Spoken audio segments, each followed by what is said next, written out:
ஒரு சன்னியாசி அவர் ஒரு நாள் ஒரு கனவு கண்டாராம். அந்த கனவில் அவர் சொர்க்கத்துக்கு போகிறார். அங்கே ஒரு பெரிய திருவிழா நடந்துக்கிட்டு இருக்குது. எங்கே பார்த்தாலும் அலங்கார வளைவுகள், வண்ணமயமான விளக்குகள், பாதைகள் பூரா மலர்கள், எல்லா கட்டடங்களும் ஒளிமயம். அவ்வளவு கோலாகலமாக பிரம்மாண்டமாக அந்த திருவிழா நடந்துக்கிட்டு இருக்குது. அது என்ன திருவிழாங்கிறது இந்த சன்னியாசிக்கு புரியல. அங்கே எதிரில் வந்துக்கிட்டு இருந்த ஒருத்தரை நிறுத்தி, என்ன விசேஷம் இங்கே அப்படின்னு விசாரிச்சாராம். உனக்கு தெரியாத விஷயம், இன்னைக்கு இறைவனுக்கு பிறந்த நாள், அதை தான் எல்லாரும் சேர்ந்து கொண்டாடுறோம். இதுக்காக பிரம்மாண்டமான ஊர்வலம் ஒன்று வரப்போகுது. இறைவனே அந்த ஊர்வலத்தில் கலந்துக்கிறார் அப்படின்னார் அவர். உடனே அந்த சன்னியாசி ஒரு மரத்து நிழலில் ஒதுங்கி நின்றுக்கிட்டார். ஊர்வலம் வந்துக்கிட்டு இருக்குது. முதல்ல ஒரு குதிரை வந்துக்கிட்டு இருக்கு. அது மேலே ஒருத்தர் உட்காந்துருக்கிறார். அவருக்கு பின்னாடி நிறைய பேர் கூட்டமாக வந்துக்கிட்டு இருக்கிறாங்க. இவ்வளவு கூட்டம் இவர் பின்னாடி வருதே, யார் இவர் அப்படின்னு கேட்டார். ஒரு மதத்தின் பெயரை சொல்லி, இவர் அந்த மதத்தின் தலைவர், அவரை பின்பற்றுகிற மக்கள் கூட்டம் பின்னாடி வந்துகிட்டு இருக்குது அப்படின்னு விவரம் சொல்லியிருக்கிறாங்க. இவங்களுக்கு அடுத்தபடியாக இன்னொரு குதிரையில் ஒருத்தர் வந்துக்கிட்டு இருக்கிறார். அவருக்கு பின்னாடி ஏகப்பட்ட கூட்டம். இவர் யாருங்க அப்படின்னு கேட்டிருக்கார் சன்னியாசி. அங்கே இருக்கிறவங்க விவரம் சொல்லியிருக்கிறாங்க. இன்னொரு மதத்தின் பெயரை சொல்லி, இவர் அந்த மதத்தினுடைய தலைவர், அவர் வழியை பின்பற்றுகிறவர்கள் அவர் பின்னாடி கூட்டமாக வந்துக்கிட்டு இருக்கிறாங்க அப்படின்ட்டு இருக்காங்க. இப்படி ஒவ்வொருத்தராக குதிரை மேலே வந்துக்கிட்டே இருக்கிறாங்க. அவங்கள பின்பற்றியும் ஒவ்வொரு கூட்டம் வந்துக்கிட்டே இருக்குது. அந்த பெரிய ஊர்வலம் அது பாட்டுக்கு போய்கிட்டு இருக்குது. கடைசியாக அது முடிஞ்சது ரொம்ப நேரம் கழித்து. அதுக்கப்புறம் கொஞ்சம் நேரம் கழித்து ஒரு வயசான ஆள் குதிரை மேலே வந்துக்கிட்டு இருக்கிறார். ஆனால் அவருக்கு பின்னாடி யாருமே இல்லை. அவர் பரிதாபமாக தனியாக வந்துக்கிட்டு இருக்கிறார். அவர் அந்த ஊர்வலத்தை சேர்ந்தவரா இல்லையாங்கிறதே தெரியல. இவர் யார், இவர் ஏன் இப்படி தனியாக வந்துக்கிட்டு இருக்கிறார் அப்படின்னு கேட்டிருக்கார் அந்த சன்னியாசி. என்னது இப்படி கேட்குறீங்க? இவர் தான் கடவுள். இவருக்காக தான் இன்னைக்கு இந்த ஊர்வலமே நடக்குது. இவருக்கு தான் இன்னைக்கு பிறந்த நாள்.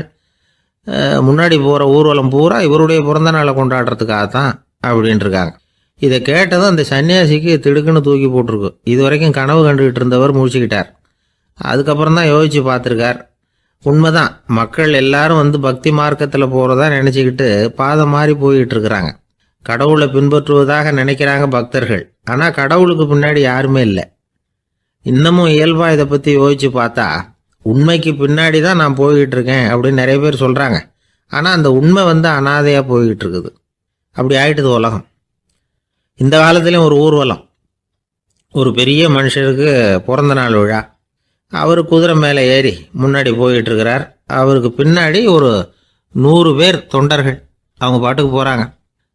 எல்லாம் பணம் கொடுத்து ஏற்பாடு பண்ணவங்க. எல்லாம் பணம் வாங்கிட்டு முன்னாடி போயிட்டுருக்குறாங்க. கொஞ்சம் தூரம் நடந்ததும் கால் வலிக்க ஆரம்பிச்சுட்டுது. ஒவ்வொருத்தராக அப்படியே ஒதுங்க ஆரம்பிச்சிட்டாங்க. அதான் முன்னாடியே பணம் கிடச்சிட்டுதே, இனிமேல் ஒதுங்கினா என்னன்னு ஒதுங்கிட்டாங்க. ஒரு கட்டத்தில் குதிரையில் போகிறவர் தற்செயலாக திரும்பி பார்க்குறாரு. பின்னாடி யாருமே இல்லை. எல்லோரும் ஓடி போயிட்டாங்க. ஒரே ஒரு ஆள் மட்டும் ரொம்ப விசுவாசமாக பின்னாடி நடந்து வந்துக்கிட்டு இருந்தான். ஏன்ப்பா நீ மட்டும் வந்துக்கிட்டு இருக்கிறியே, நீ வீட்டுக்கு போகலையான்னு கேட்டிருக்காரு அவர். நீங்கள் அந்த குதிரையையும் அதுக்குள்ள வாடகை பணத்தையும் கொடுத்துட்டீங்கன்னா நானும் போயிடுவேன் அப்படின்னு நானா இந்த ஆள்.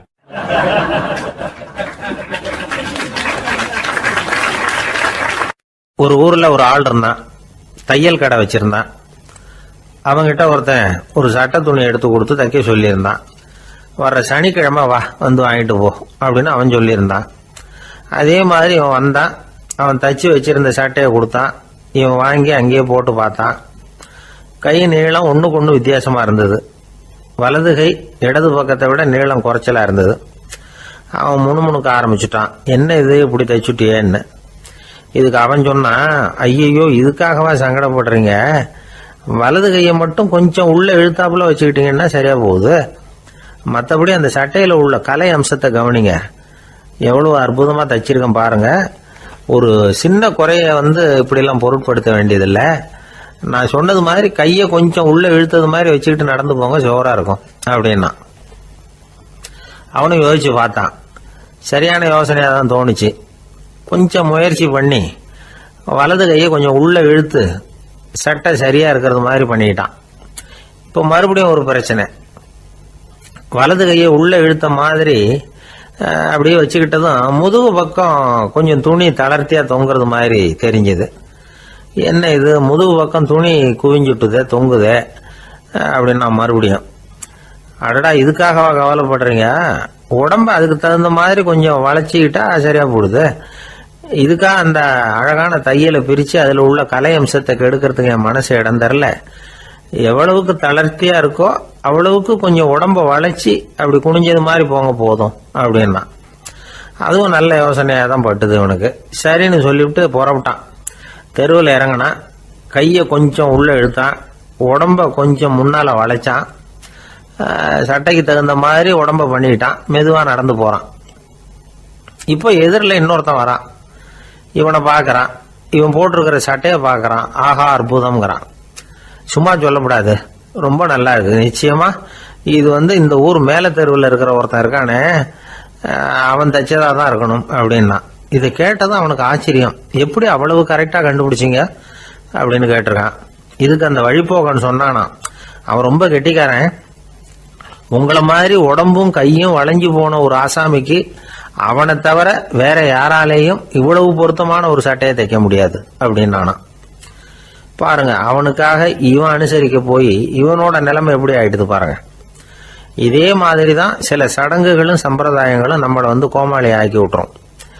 எதுவாக இருந்தாலும் அதில் அறிவுபூர்வமான அணுகுமுறை அவசியம். ஒரு நர்ஸ் அவசரமாக ஓடி டாக்டர் கிட்ட சொல்லிச்சான், டாக்டர் ஒரு தப்பு நடந்து போச்சு. 10ஆம் நம்பர் பெட்டில் இருக்கிற பேஷண்ட்டுக்கு காலில் ஆப்ரேஷன் பண்ணுறதுக்கு பதிலாக கையில் ஆப்ரேஷன் பண்ணி விட்டீங்க. கை ஆப்ரேஷன் பண்ணிக்க வேண்டிய ஆள் 7ஆம் நம்பர் பெட்டில் இருக்கார் அப்படின்னு தான். அதுக்கு ஒரு பதட்டப்படாமல் சொன்னாராம், பரவாயில்ல இவரை தூக்கி 7ஆம் நம்பர் பெட்டில் போட்டுரு அப்படின்னாராம்.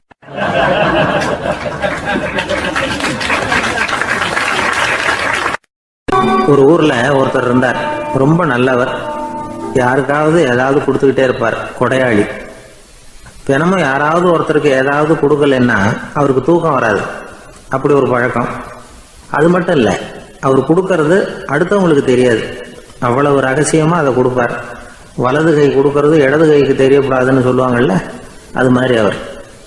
ஒரு நாள் ராத்திரி அவர் ஏற்கனவே தயாராக கட்டி வச்சிருந்த பணம் முடிச்ச கையில் எடுத்துக்கிட்டு வீட்டை விட்டு வெளியில் வந்தார். தெருவில் இறங்கி நடந்தார். இன்னைக்கு யாருக்கு தர்மம் செய்யறது அப்படின்னு யோசனை பண்ணிட்டு இருட்டில் நடந்து வந்துகிட்டு இருக்கிறார். யாரோ ஒருத்தர் எதிரில் வர்றது மாதிரி தெரிஞ்சுது. உடனே அவர் கிட்ட போனார். தன்கிட்ட இருந்த பணம் முடிச்சு அவசரமாக அவர் கையில் திணிச்சுட்டு திரும்பி வந்துட்டார். அப்பாடா, ஒரு வழியாக யாருக்கும் தெரியாமல் இன்னைக்கு தர்மம் பண்ணியாச்சு அப்படிங்கிற மகிழ்ச்சி, மன நிறைவு அவர் முகத்தில். நிம்மதியாக தூங்கினார். அப்புறம் எழுந்திரிச்சார். மறுநாள் காலையில் ஊர் பூரா ஒரே பேச்சு. என்ன பேச்சுன்னா, நேற்று ராத்திரி ஒரு திருடன் கையில் யாரோ பணத்தை கொடுத்துட்டு போயிருக்கிறாங்க அப்படின்னு எல்லாரும் பேசிக்கிட்டு இருக்கிறாங்க. இதை கேள்விப்பட்டதும் அந்த பெரியவருக்கு ரொம்ப வருத்தமாக போச்சு. அடடா, போயும் ஒரு திருடனுக்காக உதவி பண்ணியிருக்கிறோம், பிரயோஜனம் இல்லாமல் போட்டுதே அப்படின்னு நினைச்சார். சரி, இன்னைக்கும் யாருக்காவது உதவி பண்ணணும் அப்படின்னு முடிவு பண்ணினார். ராத்திரி நேரம் வந்தது. இவர் வழக்கம் போல தெருவில் இறங்கி நடந்தார். கையில் பணம் முடிச்சு. எதிரில் ஒரு பெண் உருவம் மங்கலா தெரிஞ்சது. இவர் உடனே அந்த பெண் கிட்ட பணத்தை கொடுத்துட்டு திருப்தியா திரும்பி வந்துட்டார். மறுநாள் காலையில ஊர் பூரா என்ன பேசிக்கிட்டாங்க தெரியுமா? நேற்று ராத்திரி நெறி தவறி நடக்கிற ஒரு பெண்ணின் கையில யாரோ பணத்தை வச்சுட்டு போயிருக்கிறாங்க அப்படின்னு எல்லாரும் பேசிக்கிறாங்க. அடடா, இன்னைக்கும் தவறுதலா நடந்து போச்சு அப்படின்னு ஒரு வருத்தப்பட்டார். இருக்கட்டும், இன்னைக்கும் ஏதாவது தர்மம் பண்ணுவோம் அப்படின்னு நினைச்சுக்கிட்டாரு. 3வது நாள் ராத்திரியும் புறப்பட்டார். இப்பவும் எதிரில் ஒருத்தர் வந்தார். இவர் பணத்தை கொடுத்தார், திரும்பி வந்துட்டார். மறுநாள் மக்கள் என்ன பேசிக்கிட்டாங்கன்னா, நேற்று ராத்திரி ஒரு செல்வந்தர் கையில் யாரோ பணத்தை கொடுத்துட்டு போயிருக்கிறாங்க அப்படின்னு பேசிக்கிட்டாங்களாம். அவருக்கு ரொம்ப வருத்தமாக போட்டுது. என்ன இது தினம் இப்படி ஆகிட்டு இருக்குதே அப்படின்னு நினச்சிக்கிட்டே படுத்து தூங்கினார். அன்னைக்கு ராத்திரி ஒரு கனவு. அந்த கனவுல இறைவன் சொன்னாராம், இதை பாருப்பா, நீ கொடுத்த தர்மம் வீணா போயிடல. உன்கிட்ட பணம் வாங்கின அந்த திருடன் திருந்திட்டான், அந்த பொண்ணும் திருந்திட்டா, அந்த செல்வந்தனும் கொடையாளி ஆயிட்டான், எல்லாருக்கும் உதவி பண்ண ஆரம்பிச்சுட்டான் அப்படின்னு சொன்னாராம். இந்த கதையை சொன்னவர் யாருன்னா நபிகள் நாயகம். இதுல உள்ள கருத்து என்னன்னா, நல்ல மனசோட தர்மம் பண்ணுனா அது வீணா போறதில்லை. இன்னொரு கருத்து, தர்மம் தன்னை மட்டுமல்ல அடுத்தவங்களையும் தீமையிலிருந்து காப்பாற்றும். இதுதான் நாம புரிஞ்சுக்க வேண்டியது. இந்த காலத்திலயும் இது மாதிரி சில சம்பவங்கள் நடக்கிறது உண்டு. ஒரு பெரியவர் இருட்டில் நடந்து வந்துகிட்டு இருந்தாரு. எதிரில் வந்த ஒருத்தன் வலு கட்டாயமாக ஒரு கையை பிடிச்சி ஒரு பண முடிப்பை கொடுத்து வச்சுக்க சொல்லிவிட்டு விலைக்கு போயிட்டான். பெரியவருக்கு ஆச்சரியம், இந்த காலத்துலேயும் இப்படி வலது கை கொடுக்கறது இடது கைக்கு தெரியக்கூடாதுன்னு நினைக்கிற கொடையாளிகள் உண்டு போல இருக்கு அப்படின்னு யோசனை பண்ணிக்கிட்டே நடந்தார். கொஞ்சம் தூரம் போயிருப்பாரு, அதுக்குள்ள அதே ஆள் திரும்பி வந்தான். கொடுத்த பண முடிப்பை திருப்பி கொடுங்க அப்படின்னு கேட்டு வாங்கிட்டான். இவருக்கு ஒன்றும் புரியல. ஏன் இப்படி பண்ணுறேன்னார். அது ஒன்றும் இல்லைங்க, கொஞ்ச நேரம் இதை உங்ககிட்ட கொடுத்து வச்சிருந்தேன் அவ்வளவுதான் அப்படின்னா. ஏன்னு கேட்டார். என்னை பின்னாடி போலீஸ் தேடிக்கிட்டு வந்துக்கிட்டு இருக்குது, அதுதான் அப்படி பண்ணேன், இப்போ போயிட்டுது, இனிமேல் ஒன்றும் பயம் இல்லை அப்படின்னு சொல்லிவிட்டு அவன் பாட்டுக்கு நடந்து போகிறான்.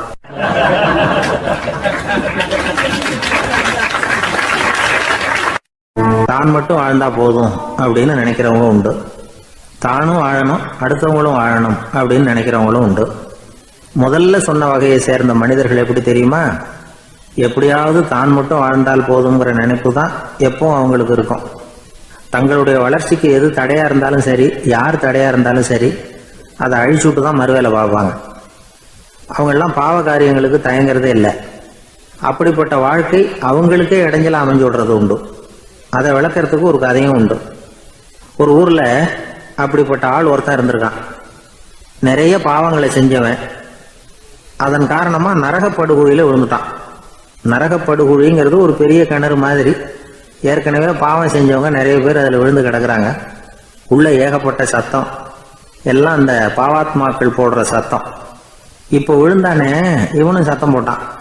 இவன் போடுற சத்தம் கொஞ்சம் அதிகமாக கேட்டுது. இந்த கிணத்துக்கு பக்கத்துல புத்தர் உட்கார்ந்துருக்கிறார். அவர் காதில் இவன் போடுற சத்தம் விழுந்தது. உடனே அந்த கிணத்தடிக்கு போனார், குனிஞ்சு பார்த்தார். சாமி என்னை காப்பாத்துங்க அப்படின்னு கத்தனா இவன். புத்தர் அவனை கொஞ்சம் கவனிச்சு பார்த்தார். மனித சமுதாயத்துக்கு அவன் என்னென்ன கெடுதல் பண்ணியிருக்கிறாங்கிற விவரம்லாம் அவர் மனக்கண்ணில் தெரிஞ்சது. அவருக்கு எல்லாம் புரிஞ்சு போச்சு. இருந்தாலும் அவனை காப்பாத்துறதுக்கு ஏதாவது வழி உண்டா அப்படின்னு யோசிச்சார். அவன் தன்னுடைய வாழ்நாளில் ஏதாவது நல்லது செஞ்சிருக்கானா அப்படின்னு பார்த்தார். ஒரே ஒரு சமயம் அவன் தன்னுடைய காலடியில மிதிபட இருந்த சிலந்தியை மிதிக்காமல் தாண்டி போயிருக்கிறான். இந்த ஒரு காரியத்துக்காக அவனை கரையேற்ற முடியுமா அப்படின்னு நினைச்சார். அவ்வளவுதான். உடனே அவர் கையில ஒரு சிலந்தி வந்து உட்கார்ந்துதான். அதுகிட்ட இருந்து நூல் இழை வெளிவர ஆரம்பிச்சது. அந்த நூல் இழை கிணற்று ஆழம் வரைக்கும் அப்படியே நீண்டுகிட்டே போச்சான். புத்தர் பார்த்தார். இந்த நூலை பிடிச்சிக்கிட்டு மேலே ஏறி வா அப்படின்னார். என்னங்க சொல்றீங்க, இந்த சிலந்தி நூல் என்ன தாங்குமான்னு கத்தினான். எல்லாம் தாங்கும், அதை பிடிச்சிக்கிட்டு ஏறி வா அப்படின்னார். சந்தேகத்தோடவே அவன் அந்த நூல் இழைய பிடிச்சி இழுத்து பார்த்தா ரொம்ப வலுவா இருந்தது. அவனுக்கு ஆச்சரியம். அதை பிடிச்சிக்கிட்டே மெதுவாக மேலே ஏறி வர ஆரம்பிச்சிட்டான். பாதி தூரம் ஏறி வந்திருப்பான். அப்போ அவன் காலுக்கு கீழே ஏதோ சத்தம். என்னன்னு குனிஞ்சு பார்க்கறான். கீழே கிடந்தவங்க சில பேரும் அந்த நூலை பிடிச்சி மேலே வந்துகிட்டு இருக்கிறாங்க. இவனுக்கு கோபம் வந்துட்டுது. தன்னுடைய இடுப்புல வச்சிருந்த கத்தியை எடுத்து தன்னுடைய காலுக்கு கீழே நூல் இழையை அப்படியே வெட்டி விட்டுட்டான்.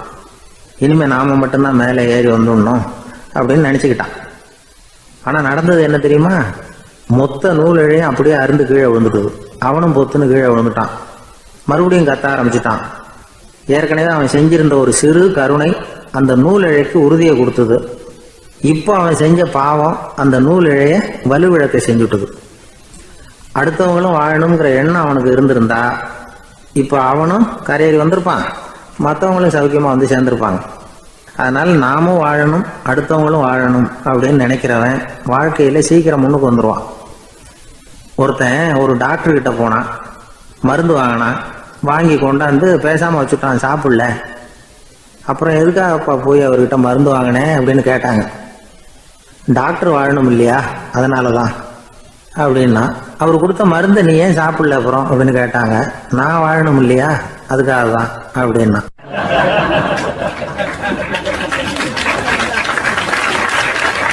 அவர் ஒரு பெரிய குடும்பத்துல பிறந்தவர்.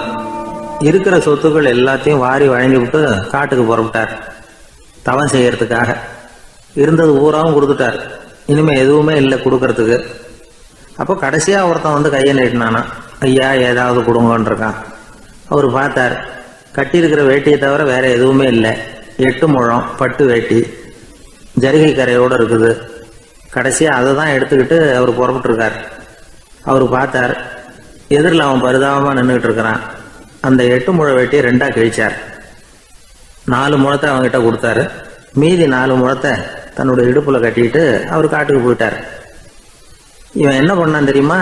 கையில் கிடைச்ச 4 முழத்தை எடுத்துக்கிட்டு கடை வீதிக்கு போனான்.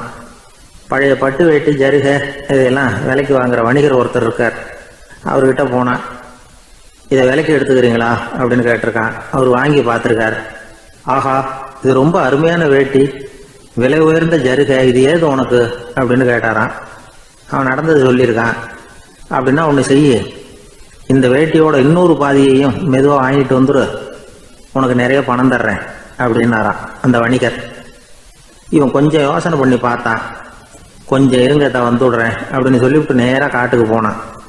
அவர் எங்கே இருக்காருன்னு தேடி கண்டுபிடிச்சான். அவர் ஒரு இடத்துல தவக்கோலத்தில் இருக்கிறார். கட்டியிருந்த இடவேட்டியும் அவர் அறியாமல் நழுவி கீழே விழுந்து கிடக்குது. இவனுக்கு ரொம்ப வசதியாக போச்சு. அவரை கேட்க வேண்டிய அவசியமே இல்லை. மெதுவாக சத்தம் போடாமல் அடி மேலே அடி வச்சு நெருங்கினான். அவர் கண்ணை மூடிக்கிட்டு அவர் பாட்டு நின்றுட்டு இருக்கிறார். இவன் மெதுவாக போய் கீழே கிடந்த அந்த துணியை எடுத்துக்கிட்டு சத்தம் போடாமல் திரும்பி நடந்தான். ஒரு 2-3 அடி எடுத்து வச்சிருப்பான். அப்படி ஓட ஆரம்பிக்கிற சமயத்தில் அவன் காலில் கீழே கிடந்த முள்ளு ஒன்று நறுக்குன்னு தச்சு விட்டுது. வலி தாங்க முடியாமல் அம்மான்னு கத்தியிருக்கான். இந்த சத்தத்தினால கண்ணை மூடி நின்றுகிட்டு இருந்த அவரோட தவம் கலைஞ்சது. மெல்ல கண்ணை திறந்து பார்க்குறார். தன் இடையில இருந்த வேட்டி அவன் கையில் இருக்கு.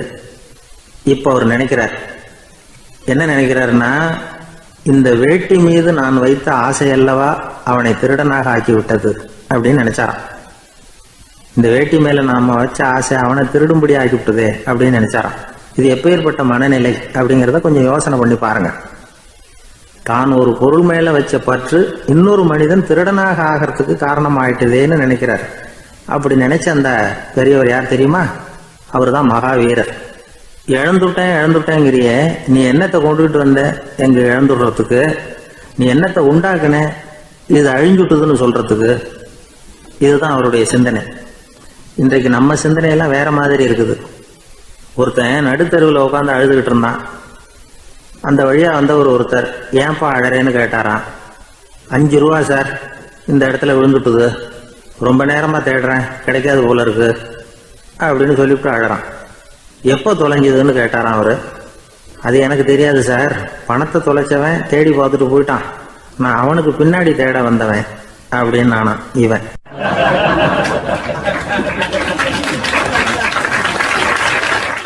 ஒரு ஊர்ல ஒரு ஆள் இருந்தான். அவன் ஒரு நாள் கோயிலுக்கு போனான். கடவுள்கிட்ட வேண்டிக்கிட்டான், எனக்கு ஒரு 1,00,000 ரூபா நீ கொடுத்தா நான் உன் சன்னதியில் ஒரு தேங்காய் உடைக்கிறேன் அப்படின்னு வேண்டிக்கிட்டான். கடவுள் பார்த்தார். உடனே அவன் கண் முன்னாடி தோன்றினார். இந்தா நீ கேட்ட 1,00,000 ரூபாய் அப்படின்னு சொல்லி அவன் கையில் பணத்தை கொடுத்துட்டு மறைஞ்சிட்டார். இவனால் நம்பவே முடியல.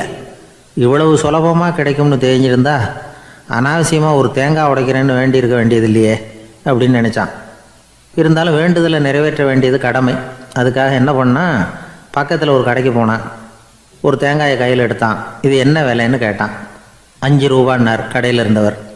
அதிகமாக இருக்குதே விலைன்னா. அப்படின்னா ஒன்று செய்யுங்க, அடுத்த ஊருக்கு போங்க, அங்கே தென்னந்தோப்பு அதிகம், அதனால் அங்கே இதை விட குறைஞ்ச விலைக்கு கிடைக்கும் அப்படின்னார். சரின்னு அடுத்த ஊருக்கு கிளம்புனான். அங்கே போய் விசாரித்தான். ஒரு தேங்காய் 3 ரூபாய் விலைன்னாங்க. இதுவும் அதிகமாக தெரியுதேன்னா. அப்படின்னா ஒன்று செய்ய, அதோ அந்த ஆற்று ஓரமாக ஒரு தென்னை மரம் இருக்கு பார், அதில் நீயே ஏறி பறிச்சுக்கோ, ஒரு தேங்காய்க்கு 1 ரூபா கொடுத்தா போதும் அப்படின்னார் அந்த தோப்புக்கு சொந்தக்காரரு.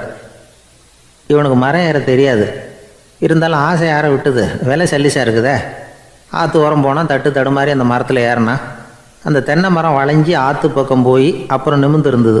அதாவது மரத்தின் உச்சி சரியாக ஆற்றுக்கு நடுவில் இருந்தது. ஆற்றுல வெள்ளம் கரை புரண்டு ஓடிக்கிட்டு இருக்கு. இவன் கடவுள் கொடுத்த 1,00,000 ரூபாயை மடியில் வச்சு இறுக்கி கட்டிக்கிட்டான். உச்சிக்கு போய் காய் பறிக்கிற சமயத்தில் காற்று மழையும் பலமாக கலந்து அடிக்க ஆரம்பிச்சுட்டுது. கால் வழுக்கி விட்டுட்டுது. இவன் சடார்னு ஒரு தென்னை மட்டையை பிடிச்சிக்கிட்டு தொங்க ஆரம்பிச்சிட்டான். கீழே பயங்கரமான வெள்ளம், மடியில் 1,00,000 ரூபா பணம், என்ன செய்கிறதுன்னு தவிக்கிறான். இந்த சமயம் கரையில் ஒரு யானை பாகன் யானையை குளிப்பாட்டிக்கிட்டு இருக்கிறான். அது அவன் கண்ணில் பட்டுது. ஐயா ஒரு உதவின்னு கத்துனான். அவன் என்ன செய்யணும்னு கேட்டான். உன் யானையை மெதுவாக இங்கே அழைச்சிட்டு வா, எனக்கு நேராக கீழே நிறுத்து, என் காலை பிடிச்சி மெதுவாக கீழே இறக்கி விட்டுரு, என் மடியில் இருக்கிற பணத்தில் உனக்கு 10,000 ரூபா தரேன் அப்படின்னா. அவன் பார்த்தான். காலை கையை பிடிச்சா கூட எவனும் இந்த காலத்தில் 10 ரூபாய்க்கு மேலே தரமாட்டேங்கிறான், இவன் காலை பிடிச்சா 10,000 தர்றேங்கிறான் அப்படின்னு யோசனை பண்ணால் உடனே யானையை கொண்டுட்டு போனான். அவனுக்கு நேராக கீழே நிறுத்தினான். அவன் காலை பிடிச்சான், அவ்வளவுதான். அந்த நேரம் பார்த்து யானை மெதுவாக நடந்து அப்பால் போட்டுது. இப்போ யானைப்பாகன் அவன் காலை கெட்டியாக பிடிச்சிக்கிட்டு தூங்குறான். பரிதாபமாக மேலே பார்க்குறான், அவன் மட்டையை பிடிச்சிக்கிட்டு தூங்குறான். இப்போ யானைப்பாகன் சொல்கிறான், தம்பி மட்டையை விட்டுறாத, கெட்டியாக பிடிச்சிக்கோ, நான் உனக்கு 10,000 ரூபா தரேன், இதோ மடியில் தான் வச்சுருக்கேன்னா. மேலே தொங்குறவனுக்கு இந்த நிலைமையிலேயும் ஒரு சந்தோஷம், மேற்கொண்டு ஒரு 10,000 ரூபா நமக்கு கிடைக்கும் போல இருக்கே அப்படின்னு. இந்த சமயத்தில் ஒருத்தன் ஒட்டகத்தை ஓட்டிகிட்டு வந்தான் அந்த பக்கமாக குளிப்பாட்டுறதுக்கு. யானைப்பாகன் பார்த்துட்டான், ஐயா ஒட்டகக்காரரே, அதை இங்கே கொண்டுட்டு வா, எங்கள் காலை பிடிச்சி பத்திரமா இறக்கி விடு, நாங்கள் பணம் கொடுக்குறோம்னா. அவனும் பணத்துக்கு ஆசைப்பட்டு வந்தான். அவன் காலை பிடிக்கிற சமயம் ஒட்டகமும் நழுவி போட்டுது. இப்போ 3 பேருமே வரிசையாக தொங்குறாங்க. ஒட்டகக்காரன் கத்துறான், தம்பி மட்டையை விட்டுறாத, கெட்டியாக பிடிச்சிக்கோ, நான் என் மடியில் இருக்கிற 5,000 உனக்கு தந்துடுறேன்னா. மேலே தொங்குறவனுக்கு இன்னமும் சந்தோஷம், இவனும் பணம் தர்றேங்கிறான் அப்படின்னா இன்றைக்கி நமக்கு மொத்த பண வரவு எவ்வளவு அப்படின்னு ஒவ்வொன்றா கூட்டி பார்க்க ஆரம்பித்தான். மனக்கணக்கு சரியாக வரல, அதனால் அப்படியே விரலை விட்டு எண்ண ஆரம்பித்தான். அவ்வளவுதான், மட்டையை விட்டுட்டு கை நழுவி வந்துட்டுது. 3 பேரும் பொத்துன்னு ஆற்றுல விழுந்தாங்க. படாத பாடுபட்டு தட்டு தடுமாறி கரைக்கு வந்து சேர்ந்தாங்க. 3 பேர் மடியில் இருந்த பணமும் ஆற்றோட போட்டுது. பேராசை பெருநஷ்டம் அப்படின்னு ஒரு பழமொழி இருக்குல்ல, அதை விளக்கறதுக்காக சொல்லப்பட்ட கதை இது. இந்த காலத்தில் ஒருத்தர் ஒரு நீச்சல் குளத்தில் நீச்சல் அடிச்சுக்கிட்டு இருக்கிறார். காவலுக்கு இருந்தவர் அதை கவனிச்சுட்டார். கரையிலேருந்து சத்தம் போட்டாராம், இதோ பாருங்க, இங்கே ராத்திரி 8 மணிக்கு மேலே நீச்சல் அடிக்கிறது சட்டப்படி குற்றம், அதுக்கு அனுமதி கிடையாது, தெரியாதா உங்களுக்கு அப்படின்னாராம். இதுக்கு அவர், ஐயையோ நான் நீச்சல் அடிக்க வந்தவன் இல்லைங்க, சும்மா சுற்றி பார்க்க வந்தவன், தடுமாறி குளத்தில் விழுந்துட்டேன், நீச்சல் தெரியாது, அதனால் தத்தளிச்சுக்கிட்டு இருக்கிறேன் அப்படின்னு கத்துனாராம். கரையில் இருந்தவர் பார்த்தார், ஓ அப்படின்னா சரி, அதுக்கு ஒன்றும் தடை இல்லை அப்படின்னு சொல்லிவிட்டு அவர் பாட்டு நடந்து போயிட்டாராம்.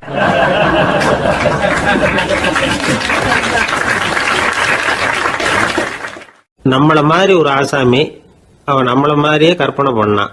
அதாவது நாம தான் இந்த உலகத்துல ரொம்பவும் கஷ்டப்படுறோம், மற்றவங்க எல்லாம் சந்தோஷமா இருக்கிறாங்க அப்படின்னு அவன் நினைச்சுக்கிட்டான். அவன் ஒரு நாள் கடவுளை வேண்டிக்கிட்டானான், சுவாமி இந்த உலகத்துல எவ்வளவோ பேர் இருக்கிறாங்க, ஒவ்வொருத்தருக்கும் ஒவ்வொரு விதமான கஷ்டம் இருக்கலாம், ஒத்துக்கிறேன், இருந்தாலும் எனக்கு அது கொஞ்சம் அதிகமா இருக்கிறது மாதிரி தெரியுது, அதனால நீங்க எனக்காக ஒரு சின்ன உதவி செஞ்சா போதும். அது வேற ஒண்ணும் இல்லை, என்கிட்ட இருக்கிற துயரங்களை இன்னொருத்தர் யாருக்கிட்டையாவது கொடுத்துருங்க, அவர்கிட்ட இருக்கிற துயரங்களை என்கிட்ட மாத்தி கொடுத்துருங்க, ஒரு மியூச்சுவல் டிரான்ஸ்ஃபர், அவ்வளவுதான், அப்படி பண்ணிவிட்டா போதும் அப்படின்னு வேண்டிக்கிட்டானா. அன்னைக்கு ராத்திரியே அவன் ஒரு கனவு கண்டிருக்கான். வானத்திலிருந்து ஒரு குரல் கேட்டிருக்கு. அது என்ன சொல்லிச்சு தெரியுமா? ஏ ஜனங்களே, எல்லாரும் அவங்கவுங்க கஷ்டங்களை ஒரு பையில போட்டு எடுத்துக்குங்க, அப்படி எடுத்துக்கிட்டு நேரா இந்த ஊர் எல்லையில இருக்கிற கோயிலுக்கு வந்து சேருங்க அப்படின்னு அந்த குரல். ஆஹா, கடவுள் நம்ம பிரார்த்தனைக்கு செவி சாய்ச்சுட்டார் அப்படின்னு சந்தோஷப்பட்டான் இவன். உடனே என்ன பண்ணா, தன்கிட்ட இருந்த கஷ்டத்தையெல்லாம் ஒரு சாக்கு பையில போட்டு எடுத்துக்கிட்டான். வீட்டை விட்டு வெளியில வந்தான். தெருவில் இறங்கி நடக்கிறான். அங்க பார்த்தா ஏகப்பட்ட பேர் ஆளுக்கு ஒரு பைய தூக்கிக்கிட்டு கோயிலுக்கு போயிட்டு இருக்கிறாங்க. சில பேர் மூட்டையா கட்டி தலையில சுமந்துக்கிட்டு போயிட்டு இருக்கிறாங்க. இவன் பார்த்தான். இவனுக்கு ரொம்ப ஆச்சரியமா இருந்தது. ஏன்னா எல்லாரும் வச்சிருக்கிற பைய இவன் பைய விட பெருசா இருந்தது. இவன் பை தான் இருக்கிறதுலயே கொஞ்சம் சின்னதா தெரிஞ்சது. இப்ப அவன் மறுபடியும் சாமியை வேண்டிக்கிட்டான், கடவுளே இப்ப உள்ள சூழ்நிலையை கவனிச்சா என்கிட்ட இருக்கிற பைய பரவாயில்லன்னு தோணுது, அதனால வேற பைய எதையும் மாத்த வேணாம், இதுவே பரவாயில்ல, இந்த பையோட திரும்பி வீட்டுக்கு போனா போதும்னு நினைக்கிறேன் அப்படின்னு எதோ நினைக்க ஆரம்பிச்சுட்டான் அவன். எல்லாரும் கோயிலுக்கு போய் சேர்ந்தாங்க. கோயில்ல அந்த குரல் மறுபடியும் கேட்டுது. எல்லாரும் அவங்கவுங்க பைகளை சோகத்துல தொங்க விடுங்க, திடீர்னு விளக்குகள் அணையும், மணி அடிக்கப்படும், அதுதான் அடையாளம். அந்த சமயத்துல இருட்டுல உங்களுக்கு வேண்டிய பைய நீங்க மாத்தி எடுத்துக்கலாம், தேர்ந்தெடுத்துக்கலாம். வெளிச்சம் இருக்கிறப்பவே உங்களுக்கு பிடிச்ச பைக்கு பக்கமா பார்த்து நீங்க நின்னுக்கலாம் அப்படின்னு சொல்லி விவரம் சொல்லிச்சான் அந்த குரல். அப்படி சொன்னதுக்கு அப்புறம் திடீர்னு விளக்கு அணைஞ்சுது, மணி அடிச்சுது. கொஞ்ச நேரம் கழிச்சு மறுபடியும் விளக்குகள்லாம் எரிஞ்சுது. இப்போ பார்த்தா எல்லாரும் அவங்கவுங்க பையையே கெட்டியா பிடிச்சிட்டு நிக்கிறாங்க. இவனும் அப்படியே நிக்கிறான். இவன் மெதுவா பக்கத்துல நிக்கிறவன்கிட்ட கேட்டானா, ஏன் நீங்க பைய கையிலேயே வச்சிருக்கிறீங்க, செவுத்துல மாட்டலையா அப்படின்னு கேட்டிருக்கான். இல்லப்பா, நீ ஏன் கையிலேயே வச்சிருக்கிறியோ அதே காரணத்துக்காக தான் நாங்களும் வச்சிருக்கிறோம். நம்ம கவலைகளை பத்தி நமக்கு ஓரளவுக்காவது தெரியும். ஆனா மற்றவங்க கவலைகள் நமக்கு பரிச்சயம் இல்லாதவை, பழக்கம் இல்லாதது. அதனால நமக்கு தெரிஞ்ச கவலைகளை சமாளிக்கிறது சுலபம். தெரியாததை சமாளிக்கணும்னா மறுபடியும் ஆரம்பத்துல இருந்து ஆரம்பிக்கணும். அதனால பழைய நண்பர்களோட வாழறது தான் மேல் அப்படின்னு ஆனான். அதுக்கப்புறம் அவன் தன்னோட பைய போதும்னு வீட்டுக்கு திரும்பி வந்துட்டானான். இது ஒரு பெரியவர் சொல்லி இருக்கிற கதை. அதனால நம்ம கிட்ட இருக்கிற கஷ்டங்கள் தான் பெருசு, அதை இன்னொருத்தங்கிட்ட கொடுத்துட்டு மாத்திக்கலாம் அப்படின்னு நினைக்கிறது தப்பு. இதே மாதிரி இன்னொரு சம்பவம். ஒரு ஊர்ல ஒரு நாள் ராத்திரி ஆகாயத்திலிருந்து கடவுள் குரல் கேட்குது. இந்த ஊர்ல இருக்கிற ஜனங்கள்லாம் கொஞ்சம் கவனிங்க, உங்களுக்கு ஒரு செய்தி. அதாவது இங்க இருக்கிற ஜனங்கள்லயே கொஞ்சம் கூட கவலையே இல்லாத ஆள் யாருன்னு எனக்கு தெரியணும். அதனால எல்லாரும் அவங்க கவலைகளை ஒரு பையில போட்டு எடுத்துக்கிட்டு கோயிலுக்கு வாங்க அப்படின்னாரு கடவுள். உடனே வரிசையா எல்லாரும் வர ஆரம்பிச்சாங்க. எல்லார் கையிலயும் பை இருந்தது, சின்னதும் பெருசுமா. கவலையே இல்லாத ஆள் யாருன்னு தேடினார் கடவுள். ஒரே ஒரு ஆள் மட்டும் கையில எதுவும் இல்லாம வெறும் கையை வீசிக்கிட்டு ரொம்ப ஜாலியா நடந்து வந்துகிட்டு இருந்தான். கடவுள் அவங்ககிட்ட போனார். ஏப்பா, உனக்கு கவலையே இல்லையா அப்படின்னு கேட்டார். எனக்கும் சில கவலைகள்லாம் உண்டு அப்படின்னு அவன். எங்க அதெல்லாம்னு கேட்டிருக்காரு கடவுள். பின்னாடி லாரியில வந்துகிட்டு இருக்கு அப்படின்னு அவன்.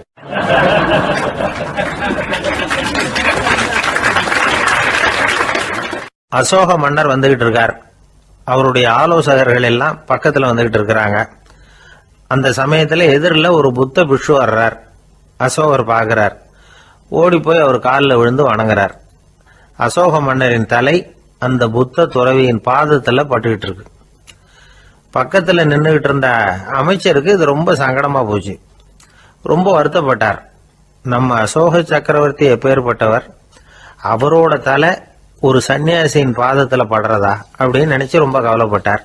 அரண்மனைக்கு திரும்பினதும் அமைச்சர் மெதுவா ஆரம்பிச்சார். அரசே, எனக்கு ரொம்ப வருத்தமா இருக்குது அப்படின்னார். எதுக்குன்னார் மன்னர்.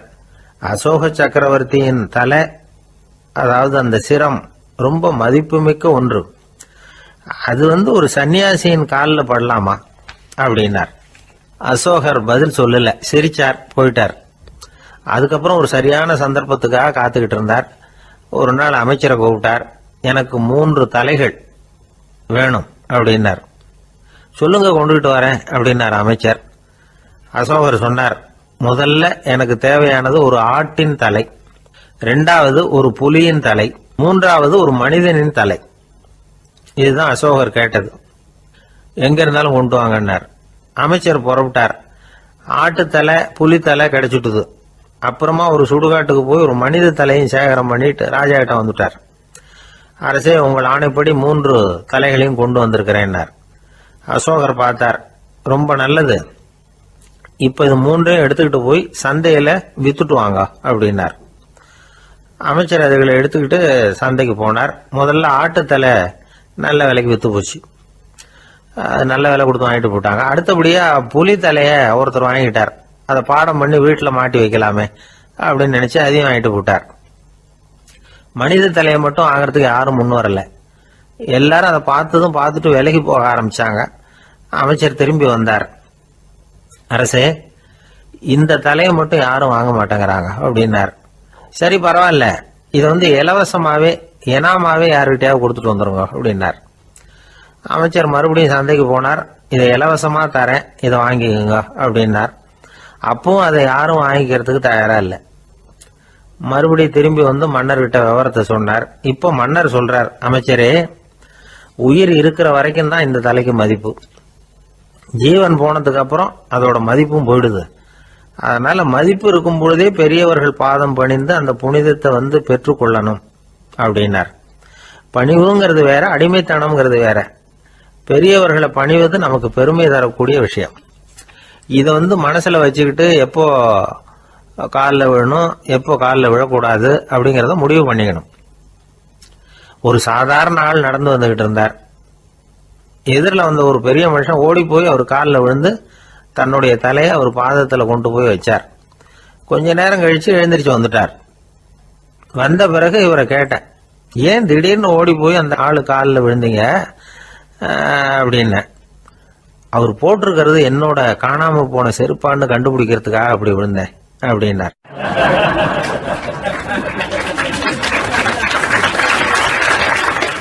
ஒரு காட்டுல ஒரு நரி இருந்தது. ஒரு நாள் காலை நேரம் அது தன்னுடைய இருப்பிடத்திலிருந்து வெளியில வந்தது. கொஞ்ச தூரம் நடந்து வந்தது. அப்பதான் அது தன்னோட நிழலை கவனிச்சு பார்த்தது. பார்த்தா அது ரொம்ப நீளமா பெருசா இருக்குது. காலை நேரத்துல நிழல் அப்படித்தானே இருக்கும். ஆனா அந்த நரிக்கு அந்த விஷயம் தெரியல. தன்னுடைய நீண்ட பெரிய நிழலை பார்த்து ஆச்சரியப்பட்டது. ஆஹா, நாம இவ்வளவு பெருசாவா இருக்கிறோம் அப்படின்னா என்னுடைய காலை சாப்பாட்டுக்கு ஒரு யானை இல்லைன்னா ஒரு ஒட்டகம் கிடைச்சாதான் சரியா இருக்கும் போல இருக்கு அப்படின்னு முடிவு பண்ணிக்கிட்டது. உடனே ஒரு யானை அல்லது ஒட்டகத்தை தேடி அலைஞ்சது, எங்க கிடைக்கும்னு.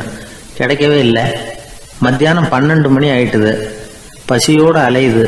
இப்ப தன்னோட நிழலை பார்த்தது. அது மத்தியான நிழல் எப்படி இருக்கும்? அது ரொம்பவும் குறுகி போய் தெரிஞ்சுது. உடனே அந்த நரி என்ன நினைச்சுக்கிட்டு தான் தெரியுமா? காலை ஆகாரம் சாப்பிடாததுனால நம்ம உடம்பு இப்படி அழிச்சு போட்டுதே அப்படின்னு நினைச்சுக்கிட்டு தான். கொஞ்ச நேரம் கழிச்சு மறுபடியும் தன்னுடைய நிழலை பார்க்குது. அது இன்னமும் குறுகி போய் காலடியிலேயே வந்துட்டுது. அதுக்கு பயமா போயிடுது. ஐயோ, இன்னும் கொஞ்ச நேரத்துல நாம இறந்துருவோம் போல இருக்க. இப்ப என்ன செய்யறது? இந்த சமயத்துல ஒரு எறும்பு கிடைச்சா கூட போதும், அதை நம்ம காலை ஆகாரமா நினைச்சு சாப்பிட்டுள்ளாமே அப்படின்னு நினைச்சுதான். நம்முடைய நிழல் கூட நம்மள மாதிரியே தான் அடிக்கடி மாறிக்கிட்டே தான் இருக்குது. அது எப்பவும் ஒரே மாதிரி இருக்கிறது இல்ல. மனிதனுக்கு ஏற்படுகிற தன்முனைப்பு இருக்கு பாருங்க, ஈகோ, அது கூட ஒரு நிழல் மாதிரி தானா. அப்படி நினைக்க ஆரம்பிச்சுட்டா அதனால ஏதும் பிரச்சனை வராதான். தன்முனைப்பை நிழல் போலவே ஏற்றுக்கொள்ளுங்கள் அப்படிங்கிறது பெரியவங்க கருத்து.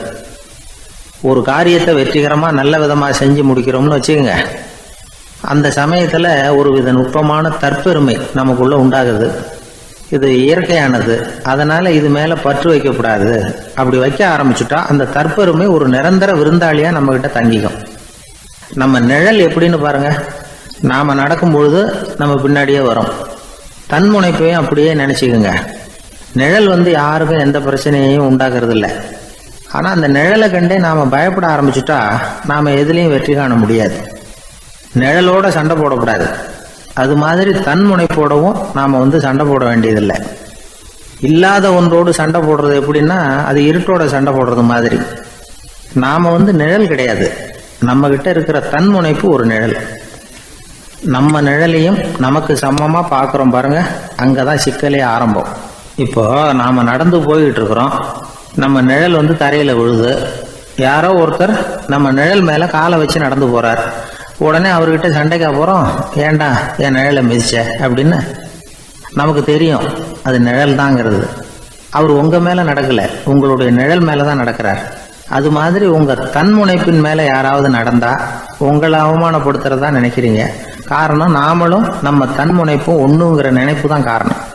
மற்றபடி வேற ஒண்ணும் கிடையாது. நம்ம நிழல் மேல நடக்கிறவர் நம்மளை காயப்படுத்துறது இல்லை. தன்முனைப்பை வேண்டாத ஒன்னாவும் பார்க்க வேண்டியதில்லை. அது இயற்கை. நிழலை உங்க முன்னாடி வைக்க வேணாம், அது உங்க பின்னாடியே இருக்கட்டும்.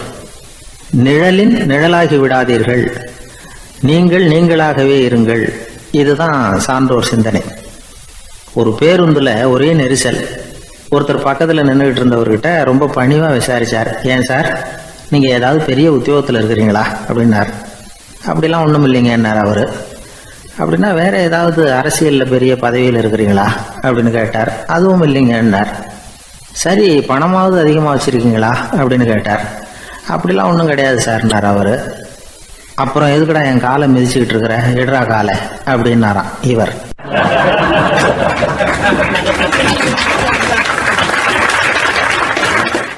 கடற்கரை ஓரமா ஒரு பெரியவர் கையால மணலை கீறிக்கிட்டே உட்காந்துருக்கிறார். என்னத்தையும் தேடிட்டு இருக்கிறது மாதிரி தெரிஞ்சது. மெதுவா கிட்டத்துல போய் என்னத்தை தேடிட்டு இருக்கிறீங்க அப்படின்னு கேட்டோம். அவரு சாவகாசமா நிமிர்ந்து பார்த்து நிம்மதியை தேடிட்டு இருக்கிறேன்னார். நாங்க ஒரு மாதிரி ஆயிட்டோம். இருந்தாலும் சமாளிச்சுக்கிட்டு, சார், மணல்ல கிழிஞ்சல் தான் கிடைக்கும், நிம்மதி கிடைக்காது அப்படின்னோம். சரி, இன்னைக்கு வசமா நம்ம கிட்ட ஒரு ஆள் மாட்டிக்கிட்டார் அப்படின்னு நினைச்சு அவர் பக்கமா போய் உட்காந்துக்கிட்டு கதை சொல்ல ஆரம்பிச்சிட்டோம். ஒரு பெரிய மன்னர் இருந்தார். அவருக்கு எல்லா வசதியும் இருந்தது. இருந்தாலும் ஒரே ஒரு குறை.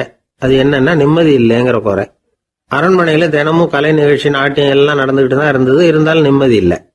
சரி, நிம்மதி எங்கே கிடைக்கும் அப்படின்னு தேட ஆரம்பித்தார். உடனே அதுக்கான முயற்சிகளில் தீவிரமாக இறங்கினார். நாட்டில் உள்ள தத்துவ மேதைகளை எல்லாம் கூப்பிட்டுட்டு வர சொன்னார். எல்லாரும் வந்து சேர்ந்தாங்க. அவங்கள பார்த்து நிம்மதி எங்கே இருக்குது அப்படின்னு விசாரிச்சார். அவங்களுக்கு அது தெரிஞ்சா ஏன் இப்படி ராஜா முன்னாடி வந்து நின்றுட்டு இருக்க போகிறாங்க? ராஜாவோட கேள்விக்கு ஒவ்வொருத்தரும் ஒவ்வொரு மாதிரி விளக்கம் கொடுக்க ஆரம்பிச்சிட்டாங்க. எந்த பதிலும் ராஜாவுக்கு திருப்தி அளிக்கக்கூடிய அளவுக்கு இல்லை. சரி, போயிட்டு வாங்கன்னு சொல்லி அவங்களெல்லாம் அனுப்பி வச்சுட்டார். ஒரு நாள் அவர் மாளிகையில் உப்பரிகையில் நின்றுட்டு இருக்கிறார். அந்த சமயத்தில் தெருவில் ஒரு பிச்சைக்காரன் ரொம்ப உல்லாசமாக பாட்டு பாடிக்கிட்டே போய்கிட்டு இருக்கிறான். குரல்ல ஒரு சந்தோஷம், நடையில ஒரு மிடுக்கு. அவங்ககிட்ட கொஞ்சம் கூட கவலை இருக்கிறதா தெரியல. உடனே ராஜா அதை பார்த்தார். ஏவலாளிகளை வந்து கைதட்டி கூப்பிட்டார். உடனே ஓடி போய் அந்த பிச்சைக்காரனை இங்கே அழைச்சிட்டு வாங்கன்னு உத்தரவு போட்டார். இவங்க உடனே ஓடி போய் அவனை கூப்பிட்டாங்க. அரண்மனைக்கு வாழ்ந்தாங்க. அவன் வரல. அரண்மனைக்குள்ள அடி எடுத்து வைக்க மாட்டேன்னு சொல்லிவிட்டான். ராஜா கிட்ட வந்து விஷயத்தை சொன்னாங்க. அவருக்கு ரொம்ப ஆச்சரியம், இப்படி ஒரு ஆள் இருக்கிறானா அப்படின்னு. சரி, அவன் என்னதான் சொல்றான் அப்படின்னு விசாரிச்சார். இவங்க மறுபடியும் தெருவுக்கு போய் கேட்டாங்க. என்னை பார்க்கணும்னா ராஜா விருப்பப்பட்டாருன்னா அவரை வேணும்னா இங்கே வர சொல்லுங்க அப்படின்னு சொல்லிவிட்டான். அதை வந்து ராஜா கிட்ட சொன்னாங்க. அவருக்கு கோபம் வரல.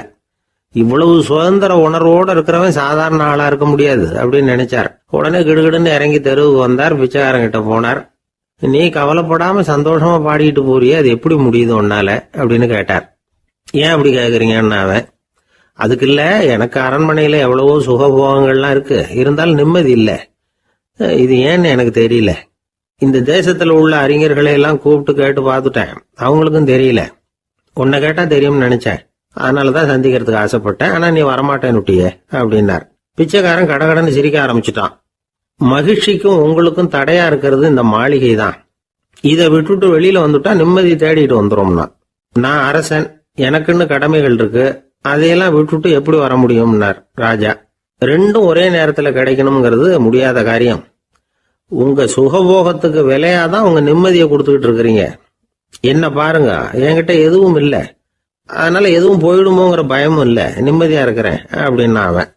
ராஜா உடனே சந்தோஷப்பட்டு தன்னுடைய மேலங்கியை எடுத்து அவனுக்கு பரிசா கொடுத்தாரான். அவன் சிரிச்சுக்கிட்டே அதை வாங்க மாட்டேன்னு விட்டானான். இதை நீங்க எனக்கு கொடுக்கறதுனால எந்த பயனும் இல்லை, அதே நேரத்துல அதை வாங்கிக்கிட்டேன்னா அடுத்த வினாடியிலிருந்து அதை எப்படி காப்பாத்துறதுங்கிற கவலை எனக்கு வந்து சேர்ந்துடும், அப்புறம் தூக்கம் வராது, நிம்மதி போயிடும் அப்படின்னு சொல்லிவிட்டு அவன் பாட்டுக்கு சந்தோஷமா பாடிக்கிட்டே போயிட்டான். நிம்மதி எங்க இருக்குங்கிறதையும் ராஜா தெரிஞ்சுக்கிட்டார். அந்த இடத்துக்கு தன்னால போக முடியாதுங்கிறதையும் அவர் புரிஞ்சுக்கிட்டார். இப்படி இந்த கதைய அந்த கடற்கரையில மணலை கீறிக்கிட்டே உட்காந்துருந்தார அந்த பெரியவர்கிட்ட சொல்லி முடிச்சோம். அவர் முகத்துல ஒரு தெளிவு தெரிஞ்சது. எங்களை நிமிர்ந்து பார்த்தார். ரொம்ப நன்றிங்க, இப்ப எனக்கு தெரிஞ்சு போச்சு, நிம்மதி வேணும்னா அதுக்கு என்ன பண்ணணும்னு இப்ப நல்லா புரிஞ்சுக்கிட்டேன் அப்படின்னார். என்ன புரிஞ்சுக்கிட்டீங்கன்னு கேட்டோம். இனிமே இந்த பக்கம் வந்தா உங்க கண்ணுல படாத இடமா பார்த்து உட்காரணும்னு புரிஞ்சுக்கிட்டேன் அப்படின்னார்.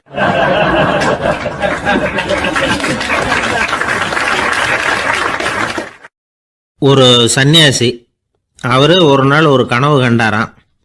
அந்த கனவுல அவர் சொர்க்கத்துக்கு போறார். அங்க ஒரு பெரிய திருவிழா நடந்துகிட்டு இருக்குது. எங்க பார்த்தாலும் அலங்கார வளைவுகள், வண்ணமயமான விளக்குகள், பாதைகள் பூரா மலர்கள், எல்லா கட்டடங்களும் ஒளிமயம். அவ்வளவு கோலாகலமா பிரம்மாண்டமா அந்த திருவிழா நடந்துகிட்டு இருக்குது. அது என்ன திருவிழாங்கிறது இந்த சன்னியாசிக்கு புரியல. அங்க எதிரில் வந்துகிட்டு இருந்த ஒருத்தரை நிறுத்தி, என்ன விசேஷம் இங்க அப்படின்னு விசாரிச்சாராம். உனக்கு தெரியாத விஷயம், இன்னைக்கு இறைவனுக்கு பிறந்த நாள், அதை தான் எல்லாரும் சேர்ந்து கொண்டாடுறோம். இதுக்காக பிரம்மாண்டமான ஊர்வலம் ஒன்று வரப்போகுது, இறைவனே அந்த ஊர்வலத்தில் கலந்துக்கிறார் அப்படின்னார் அவர். உடனே அந்த சன்னியாசி ஒரு மரத்து நிழலில் ஒதுங்கி நின்றுக்கிட்டார். ஊர்வலம் வந்துகிட்டு இருக்குது. முதல்ல ஒரு குதிரை வந்துகிட்டு இருக்கு, அது மேலே ஒருத்தர் உட்காந்துருக்கிறார். அவருக்கு பின்னாடி நிறைய பேர் கூட்டமாக வந்துகிட்டு இருக்கிறாங்க. இவ்வளவு கூட்டம் இவர் பின்னாடி வருதே, யார் இவர் அப்படின்னு கேட்டார். ஒரு மதத்தின் பெயரை சொல்லி, இவர் அந்த மதத்தின் தலைவர், அவரை பின்பற்றுகிற மக்கள் கூட்டம் பின்னாடி வந்துகிட்டு இருக்குது அப்படின்னு விவரம் சொல்லியிருக்கிறாங்க. இவங்களுக்கு அடுத்தபடியா இன்னொரு குதிரையில் ஒருத்தர் வந்துகிட்டு இருக்கிறார். அவருக்கு பின்னாடி ஏகப்பட்ட கூட்டம். இவர் யாருங்க அப்படின்னு கேட்டிருக்கார் சன்னியாசி.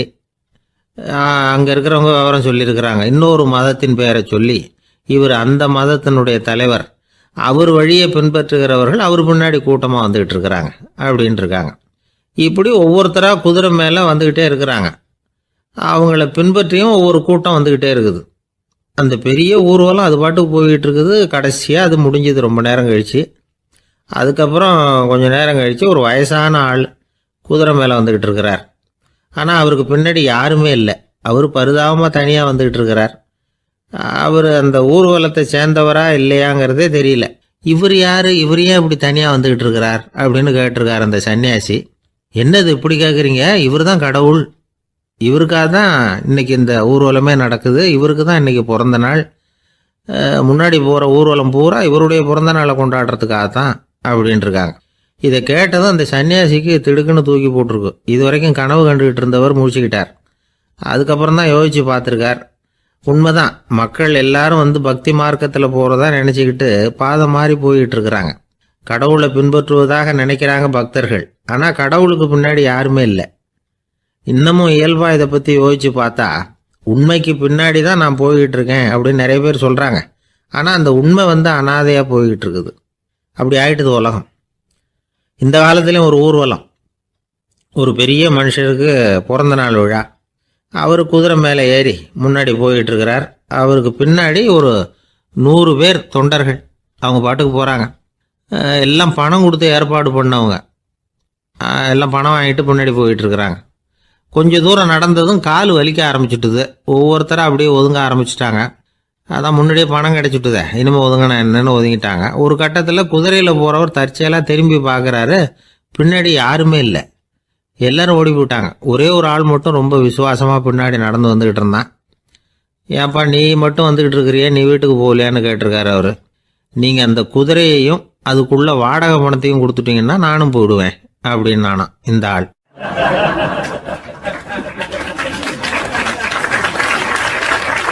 ஒரு ஊரில் ஒரு ஆள் இருந்தான். தையல் கடை வச்சுருந்தான். அவங்கிட்ட ஒருத்தன் ஒரு சட்டை துணி எடுத்து கொடுத்து தைக்க சொல்லியிருந்தான். வர்ற சனிக்கிழமை வா வந்து வாங்கிட்டு போ அப்படின்னு அவன் சொல்லியிருந்தான். அதே மாதிரி இவன் வந்தான். அவன் தச்சு வச்சிருந்த சட்டையை கொடுத்தான். இவன் வாங்கி அங்கேயே போட்டு பார்த்தான். கை நீளம் ஒன்றுக்கு ஒன்று வித்தியாசமாக இருந்தது. வலது கை இடது பக்கத்தை விட நீளம் குறைச்சலாக இருந்தது. அவன் முணுமுணுக்க ஆரம்பிச்சுட்டான். என்ன இது இப்படி தைச்சுட்டியேன்னு. இதுக்கு அவன் சொன்னான், ஐயையோ இதுக்காகவா சங்கடப்படுறீங்க? வலது கையை மட்டும் கொஞ்சம் உள்ள இழுத்தாப்புல வச்சுக்கிட்டீங்கன்னா சரியா போகுது. மற்றபடி அந்த சட்டையில் உள்ள கலை அம்சத்தை கவனிங்க. எவ்வளோ அற்புதமாக தைச்சிருக்கேன் பாருங்க. ஒரு சின்ன குறைய வந்து இப்படிலாம் பொருட்படுத்த வேண்டியதில்லை.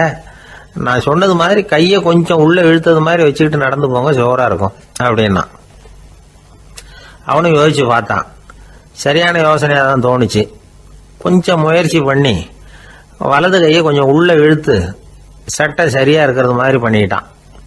இப்போ மறுபடியும் ஒரு பிரச்சனை. வலது கையை உள்ள இழுத்த மாதிரி அப்படியே வச்சுக்கிட்டதும் முதுகு பக்கம் கொஞ்சம் துணி தளர்த்தியா தொங்குறது மாதிரி தெரிஞ்சது. என்ன இது முதுகு பக்கம் துணி குவிஞ்சுட்டுதே தொங்குதே அப்படின்னா மறுபடியும், அடடா இதுக்காகவா கவலைப்படுறீங்க? உடம்பு அதுக்கு தகுந்த மாதிரி கொஞ்சம் வளைச்சிக்கிட்டா சரியா போடுது. இதுக்காக அந்த அழகான தையலை பிரித்து அதில் உள்ள கலை அம்சத்தை கெடுக்கிறதுக்கு என் மனசு இடம் தரல. எவ்வளவுக்கு தளர்த்தியா இருக்கோ அவ்வளவுக்கு கொஞ்சம் உடம்ப வளைச்சி அப்படி குனிஞ்சது மாதிரி போங்க போதும் அப்படின்னா. அதுவும் நல்ல யோசனையாக தான் பட்டுது இவனுக்கு. சரின்னு சொல்லிவிட்டு புறப்பட்டான். தெருவில் இறங்கினான். கையை கொஞ்சம் உள்ள இழுத்தான். உடம்ப கொஞ்சம் முன்னால் வளைச்சான்.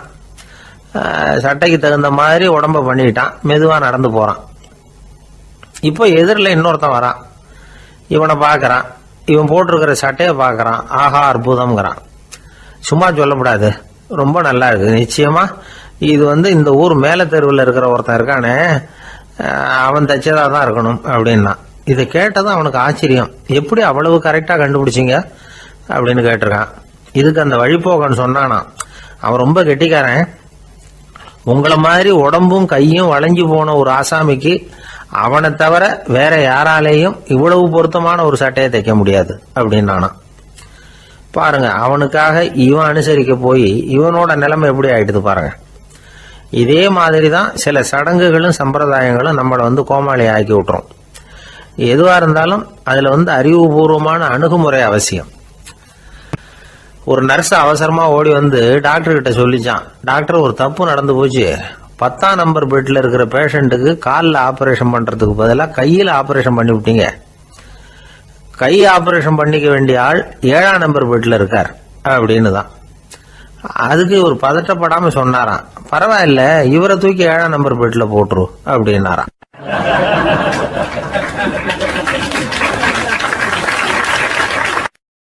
ஒரு ஊரில் ஒருத்தர் இருந்தார், ரொம்ப நல்லவர். யாருக்காவது ஏதாவது கொடுத்துக்கிட்டே இருப்பார், கொடையாளி. தினமும் யாராவது ஒருத்தருக்கு ஏதாவது கொடுக்கலன்னா அவருக்கு தூக்கம் வராது, அப்படி ஒரு பழக்கம். அது மட்டும் இல்லை, அவர் கொடுக்கறது அடுத்தவங்களுக்கு தெரியாது, அவ்வளவு ரகசியமா அதை கொடுப்பார். வலது கை கொடுக்கறது இடது கைக்கு தெரியக்கூடாதுன்னு சொல்லுவாங்கல்ல, அது மாதிரி அவர். ஒரு நாள் ராத்திரி அவர் ஏற்கனவே தயாராக கட்டி வச்சிருந்த பணம் முடிச்ச கையில் எடுத்துக்கிட்டு வீட்டை விட்டு வெளியில் வந்தார். தெருவில் இறங்கி நடந்தார். இன்னைக்கு யாருக்கு தர்மம் செய்யறது அப்படின்னு யோசனை பண்ணிட்டு இருட்டில் நடந்து வந்துகிட்டு இருக்கிறார். யாரோ ஒருத்தர் எதிரில் வர்றது மாதிரி தெரிஞ்சுது. உடனே அவர் கிட்ட போனார். தன்கிட்ட இருந்த பணம் முடிச்சு அவசரமாக அவர் கையில் திணிச்சுட்டு திரும்பி வந்துட்டார். அப்பாடா, ஒரு வழியாக யாருக்கும் தெரியாமல் இன்னைக்கு தர்மம் பண்ணியாச்சு அப்படிங்கிற மகிழ்ச்சி, மன நிறைவு அவர் முகத்தில். நிம்மதியாக தூங்கினார். அப்புறம் எழுந்திரிச்சார். மறுநாள் காலையில் ஊர் பூரா ஒரே பேச்சு.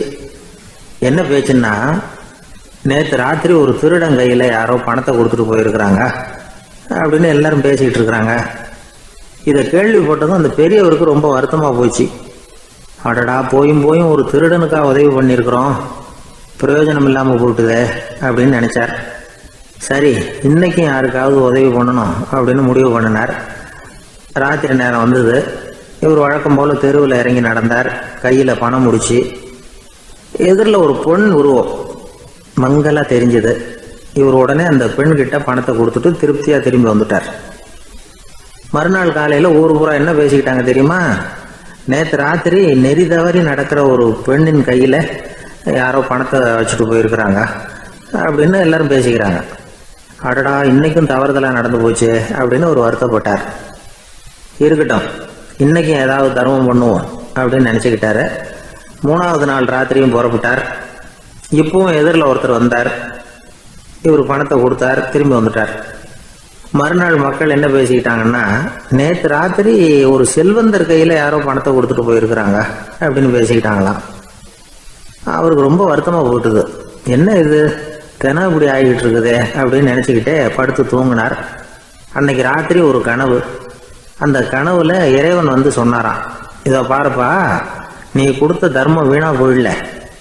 உன்கிட்ட பணம் வாங்கின அந்த திருடன் திருந்திட்டான், அந்த பொண்ணும் திருந்திட்டா, அந்த செல்வந்தனும் கொடையாளி ஆயிட்டான், எல்லாருக்கும் உதவி பண்ண ஆரம்பிச்சுட்டான் அப்படின்னு சொன்னாராம். இந்த கதையை சொன்னவர் யாருன்னா நபிகள் நாயகம். இதுல உள்ள கருத்து என்னன்னா, நல்ல மனசோட தர்மம் பண்ணுனா அது வீணா போறதில்லை. இன்னொரு கருத்து, தர்மம் வந்து தன்னை மட்டுமல்ல அடுத்தவங்களையும் தீமையிலிருந்து காப்பாற்றும். இதுதான் நாம புரிஞ்சுக்க வேண்டியது. இந்த காலத்திலையும் இது மாதிரி சில சம்பவங்கள் நடக்கிறது உண்டு. ஒரு பெரியவர் இருட்டில் நடந்து வந்துகிட்டு இருந்தாரு. எதிரில் வந்த ஒருத்தன் வலுக்கட்டாயமா ஒரு கையை பிடிச்சி ஒரு பண முடிப்பை கொடுத்து வச்சுக்க சொல்லிவிட்டு விலகி போயிட்டான்.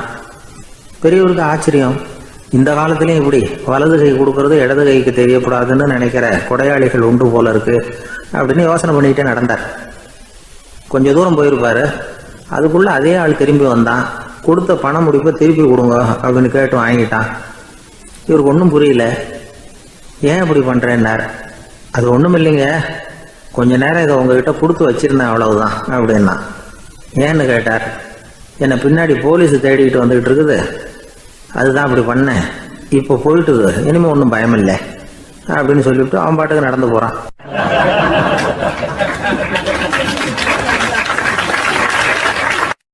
தான் மட்டும் வாழ்ந்தா போதும் அப்படின்னு நினைக்கிறவங்களும் உண்டு. தானும் வாழணும், அடுத்தவங்களும் வாழணும் அப்படின்னு நினைக்கிறவங்களும் உண்டு. முதல்ல சொன்ன வகையை சேர்ந்த மனிதர்கள் எப்படி தெரியுமா? எப்படியாவது தான் மட்டும் வாழ்ந்தால் போதுங்கிற நினைப்பு தான் எப்பவும் அவங்களுக்கு இருக்கும். தங்களுடைய வளர்ச்சிக்கு எது தடையா இருந்தாலும் சரி, யார் தடையா இருந்தாலும் சரி, அதை அழிச்சுட்டு தான் மறுவேலை பார்ப்பாங்க. அவங்கெல்லாம் பாவ காரியங்களுக்கு தயங்குறதே இல்லை. அப்படிப்பட்ட வாழ்க்கை அவங்களுக்கே இடைஞ்சல அமைஞ்சு விடுறது உண்டு. அதை விளக்கறதுக்கு ஒரு கதையும் உண்டு. ஒரு ஊர்ல அப்படிப்பட்ட ஆள் ஒருத்தன் இருந்திருக்கான். நிறைய பாவங்களை செஞ்சவன். அதன் காரணமா நரகப்படுகொழியில விழுந்துட்டான். நரகப்படுகுழிங்கிறது ஒரு பெரிய கிணறு மாதிரி. ஏற்கனவே பாவம் செஞ்சவங்க நிறைய பேர் அதில் விழுந்து கிடக்குறாங்க. உள்ள ஏகப்பட்ட சத்தம், எல்லாம் அந்த பாவாத்மாக்கள் போடுற சத்தம். இப்போ விழுந்தானே இவனும் சத்தம் போட்டான். இவன் போடுற சத்தம் கொஞ்சம் அதிகமாக கேட்டுது. இந்த கிணத்துக்கு பக்கத்தில் புத்தர் உட்காந்துருக்கிறார். அவர் காதில் இவன் போடுற சத்தம் விழுந்தது. உடனே அந்த கிணத்தடிக்கு போனார், குனிஞ்சு பார்த்தார். சாமி என்னை காப்பாத்துங்க அப்படின்னு கத்தனா இவன். புத்தர் அவனை கொஞ்சம் கவனிச்சு பார்த்தார். மனித சமுதாயத்துக்கு அவன் என்னென்ன கெடுதல் பண்ணியிருக்கிறாங்கிற விவரம்லாம் அவர் மனக்கண்ணில் தெரிஞ்சது. அவருக்கு எல்லாம் புரிஞ்சு போச்சு. இருந்தாலும் அவனை காப்பாத்துறதுக்கு ஏதாவது வழி உண்டா அப்படின்னு யோசிச்சார். அவன் தன்னுடைய வாழ்நாளில் ஏதாவது நல்லது செஞ்சிருக்கானா அப்படின்னு பார்த்தார். ஒரே ஒரு சமயம் அவன் தன்னுடைய காலடியில மிதிபட இருந்த சிலந்தியை மிதிக்காமல் தாண்டி போயிருக்கிறான். இந்த ஒரு காரியத்துக்காக அவனை கரையேற்ற முடியுமா அப்படின்னு நினைச்சார். அவ்வளவுதான். உடனே அவர் கையில ஒரு சிலந்தி வந்து உட்காந்துதான். அதுகிட்ட இருந்து நூல் இழை வெளிவர ஆரம்பிச்சது. அந்த நூல் இழை கிணற்று ஆழம் வரைக்கும் அப்படியே நீண்டுகிட்டே போச்சான். புத்தர் பார்த்தார். இந்த நூலை பிடிச்சிக்கிட்டு மேலே ஏறி வா அப்படின்னார். என்னங்க சொல்றீங்க, இந்த சிலந்தி நூல் என்ன தாங்குமான்னு கத்தனான். எல்லாம் தாங்கும், அதை பிடிச்சிக்கிட்டு ஏறி வா அப்படின்னார். சந்தேகத்தோடவே அவன் அந்த நூல் இழைய பிடிச்சி இழுத்து பார்த்தான். ரொம்ப வலுவா இருந்தது. அவனுக்கு ஆச்சரியம். அதை பிடிச்சிக்கிட்டு மெதுவா மேலே ஏறி வர ஆரம்பிச்சுட்டான். பாதி தூரம் ஏறி வந்திருப்பான். அப்போ அவன் காலுக்கு கீழே ஏதோ சத்தம். என்னன்னு குனிஞ்சு பார்க்கறான். கீழே கிடந்தவங்க சில பேரும் அந்த நூலை பிடிச்சி மேலே வந்துகிட்டு இருக்கிறாங்க. இவனுக்கு கோபம் வந்துட்டுது. தன்னுடைய இடுப்புல வச்சிருந்த கத்தியை எடுத்து தன்னுடைய காலுக்கு கீழே நூல் இழையை அப்படியே வெட்டி விட்டுட்டான். இனிமே நாம மட்டும்தான் மேலே ஏறி வந்துடணும் அப்படின்னு நினைச்சுக்கிட்டான். ஆனா நடந்தது என்ன தெரியுமா? மொத்த நூல் இழையும் அப்படியே அருந்து கீழே விழுந்துட்டுது. அவனும் பொத்துன்னு கீழே விழுந்துட்டான். மறுபடியும் கத்த ஆரம்பிச்சுட்டான். ஏற்கனவே அவன் செஞ்சிருந்த ஒரு சிறு கருணை அந்த நூல் இழைக்கு உறுதியை கொடுத்தது. இப்போ அவன் செஞ்ச பாவம் அந்த நூல் இழைய வலுவிழக்க செஞ்சுட்டுது. அடுத்தவங்களும் வாழணுங்கிற எண்ணம் அவனுக்கு இருந்திருந்தா இப்போ அவனும் கரையேறி வந்திருப்பான், மற்றவங்களும் சௌக்கியமா வந்து சேர்ந்திருப்பாங்க. அதனால நாமும் வாழணும், அடுத்தவங்களும் வாழணும் அப்படின்னு நினைக்கிறவன் வாழ்க்கையில சீக்கிரம் முன்னுக்கு வந்துடுவான். ஒருத்தன் ஒரு டாக்டர் கிட்ட போனான், மருந்து வாங்கினான். வாங்கி கொண்டாந்து பேசாம வச்சுட்டான், சாப்பிடல. அப்புறம் எதுக்காகப்பா போய் அவர்கிட்ட மருந்து வாங்கினேன் அப்படின்னு கேட்டாங்க. டாக்டர் வாழணும் இல்லையா, அதனாலதான் அப்படின்னா. அவர் கொடுத்த மருந்தை நீ ஏன் சாப்பிடல அப்புறம் அப்படின்னு கேட்டாங்க. நான் வாழணும் இல்லையா, அதுக்காக தான் அப்படின்னா.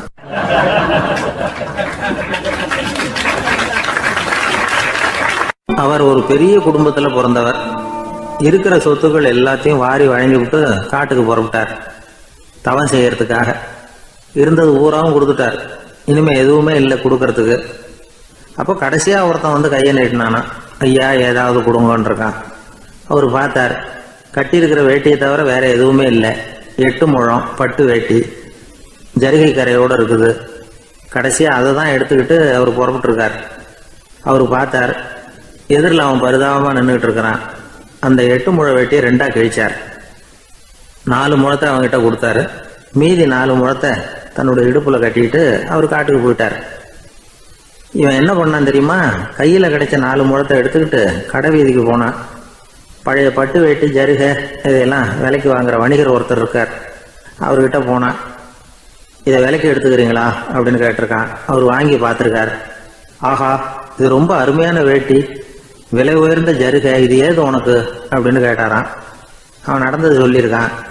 அப்படின்னா ஒன்று செய்ய, இந்த வேட்டியோட இன்னொரு பாதியையும் மெதுவாக வாங்கிட்டு வந்துரு, உனக்கு நிறைய பணம் தர்றேன் அப்படின்னாரான் அந்த வணிகர். இவன் கொஞ்சம் யோசனை பண்ணி பார்த்தான். கொஞ்சம் இருங்க, வந்துடுறேன் அப்படின்னு சொல்லிவிட்டு நேராக காட்டுக்கு போனான். அவர் எங்கே இருக்காருன்னு தேடி கண்டுபிடிச்சான். அவர் ஒரு இடத்துல தவக்கோலத்தில் இருக்கிறார். கட்டியிருந்த இடவேட்டியும் அவர் அறியாமல் நழுவி கீழே விழுந்து கிடக்குது. இவனுக்கு ரொம்ப வசதியாக போச்சு. அவரை கேட்க வேண்டிய அவசியமே இல்லை. மெதுவாக சத்தம் போடாமல் அடி மேலே அடி வச்சு நெருங்கினான். அவர் கண்ணை மூடிக்கிட்டு அவர் பாட்டு நின்றுட்டு இருக்கிறார். இவன் மெதுவாக போய் கீழே கிடந்த அந்த துணியை எடுத்துக்கிட்டு சத்தம் போடாமல் திரும்பி நடந்தான். ஒரு 2-3 அடி எடுத்து வச்சிருப்பான். அப்படி ஓட ஆரம்பிக்கிற சமயத்தில் அவன் காலில் கீழே கிடந்த முள்ளு ஒன்று நறுக்குன்னு தச்சு விட்டுது. வலி தாங்க முடியாமல் அம்மான்னு கத்தியிருக்கான். இந்த சத்தத்தினால கண்ணை மூடி நின்றுகிட்டு இருந்த அவரோட தவம் கலைஞ்சது.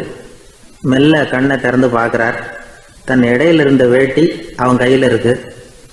இப்போ அவர் நினைக்கிறார், என்ன நினைக்கிறாருன்னா, இந்த வேட்டி மீது நான் வைத்த ஆசை அல்லவா அவனை திருடனாக ஆக்கி விட்டது அப்படின்னு நினைச்சாராம். இந்த வேட்டி மேல நாம வச்ச ஆசை அவனை திருடும்படி ஆக்கி விட்டதே அப்படின்னு நினைச்சாராம். இது எப்பேற்பட்ட மனநிலை அப்படிங்கிறத கொஞ்சம் யோசனை பண்ணி பாருங்க. தான் ஒரு பொருள் மேல வச்ச பற்று இன்னொரு மனிதன் திருடனாக ஆகிறதுக்கு காரணம் ஆயிட்டுதேன்னு நினைக்கிறார். அப்படி நினைச்ச அந்த பெரியவர் யார் தெரியுமா? அவர் தான் மகாவீரர். இழந்துட்டேங்கிறிய, நீ என்னத்தை கொண்டுகிட்டு வந்த எங்க இழந்துடுறதுக்கு? நீ என்னத்தை உண்டாக்குன இது அழிஞ்சுட்டுதுன்னு சொல்றதுக்கு? இதுதான் அவருடைய சிந்தனை. இன்றைக்கு நம்ம சிந்தனையெல்லாம் வேற மாதிரி இருக்குது. ஒருத்தன் நடுத்தருவில் உட்காந்து அழுதுகிட்டு இருந்தான். அந்த வழியா வந்தவர் ஒருத்தர், ஏன்பா அழறேன்னு கேட்டாராம். 5 ரூபா சார், இந்த இடத்துல விழுந்துட்டுது, ரொம்ப நேரமா தேடுறேன், கிடைக்காது போல இருக்கு அப்படின்னு சொல்லிவிட்டு அழறான். எப்போ தொலைஞ்சதுன்னு கேட்டாராம் அவரு. அது எனக்கு தெரியாது சார், பணத்தை தொலைச்சவன் தேடி பார்த்துட்டு போயிட்டான், நான் அவனுக்கு பின்னாடி தேட வந்தவன் அப்படின்னு நானாம் இவன்.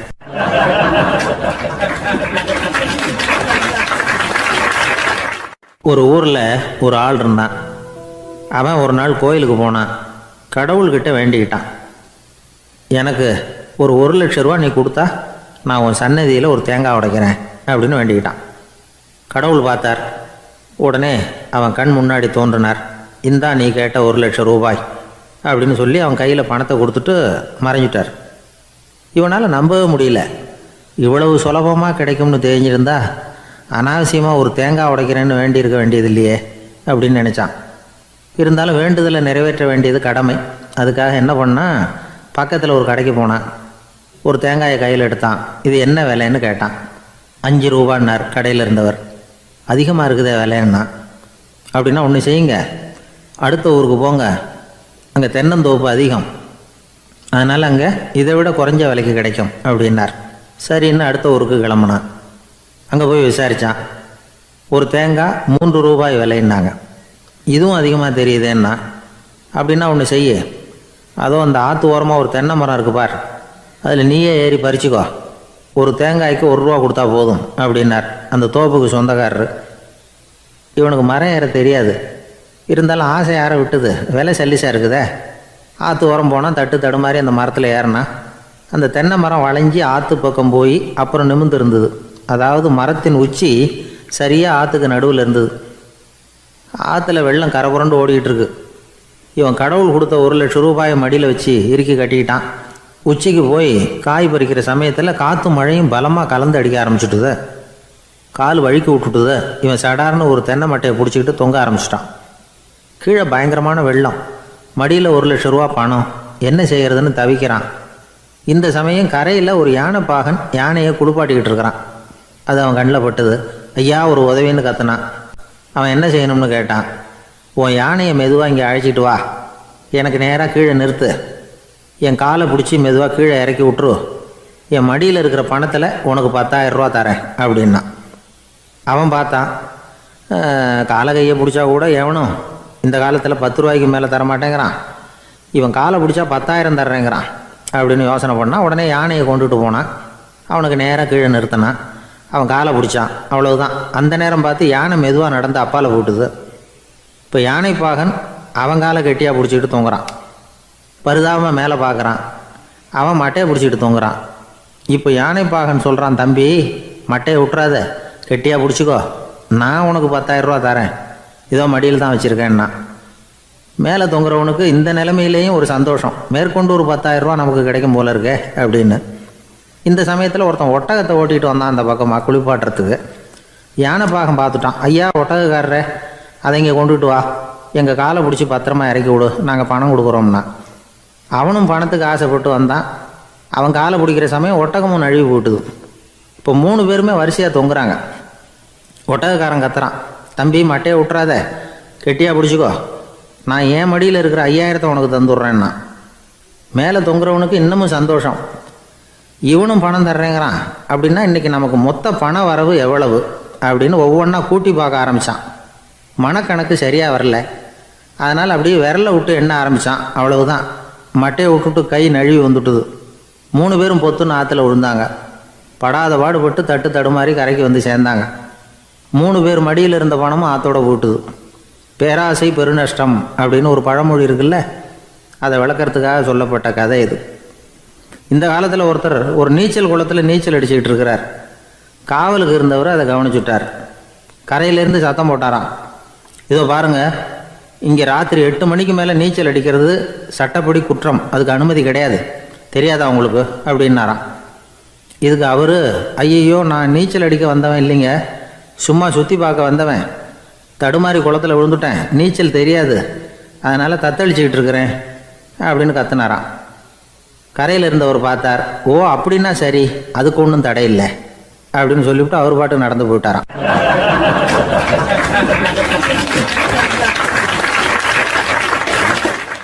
நம்மள மாதிரி ஒரு ஆசாமி அவன் நம்மள மாதிரியே கற்பனை பண்ணான். அதாவது நாம தான் இந்த உலகத்துல ரொம்பவும் கஷ்டப்படுறோம், மற்றவங்க எல்லாம் சந்தோஷமா இருக்கிறாங்க அப்படின்னு அவன் நினைச்சுக்கிட்டான். அவன் ஒரு நாள் கடவுளை வேண்டிக்கிட்டானா, சுவாமி, இந்த உலகத்துல எவ்வளவோ பேர் இருக்கிறாங்க, ஒவ்வொருத்தருக்கும் ஒவ்வொரு விதமான கஷ்டம் இருக்கலாம், ஒத்துக்கிறேன், இருந்தாலும் எனக்கு அது கொஞ்சம் அதிகமா இருக்கிறது மாதிரி தெரியுது, அதனால நீங்க எனக்காக ஒரு சின்ன உதவி செஞ்சா போதும்.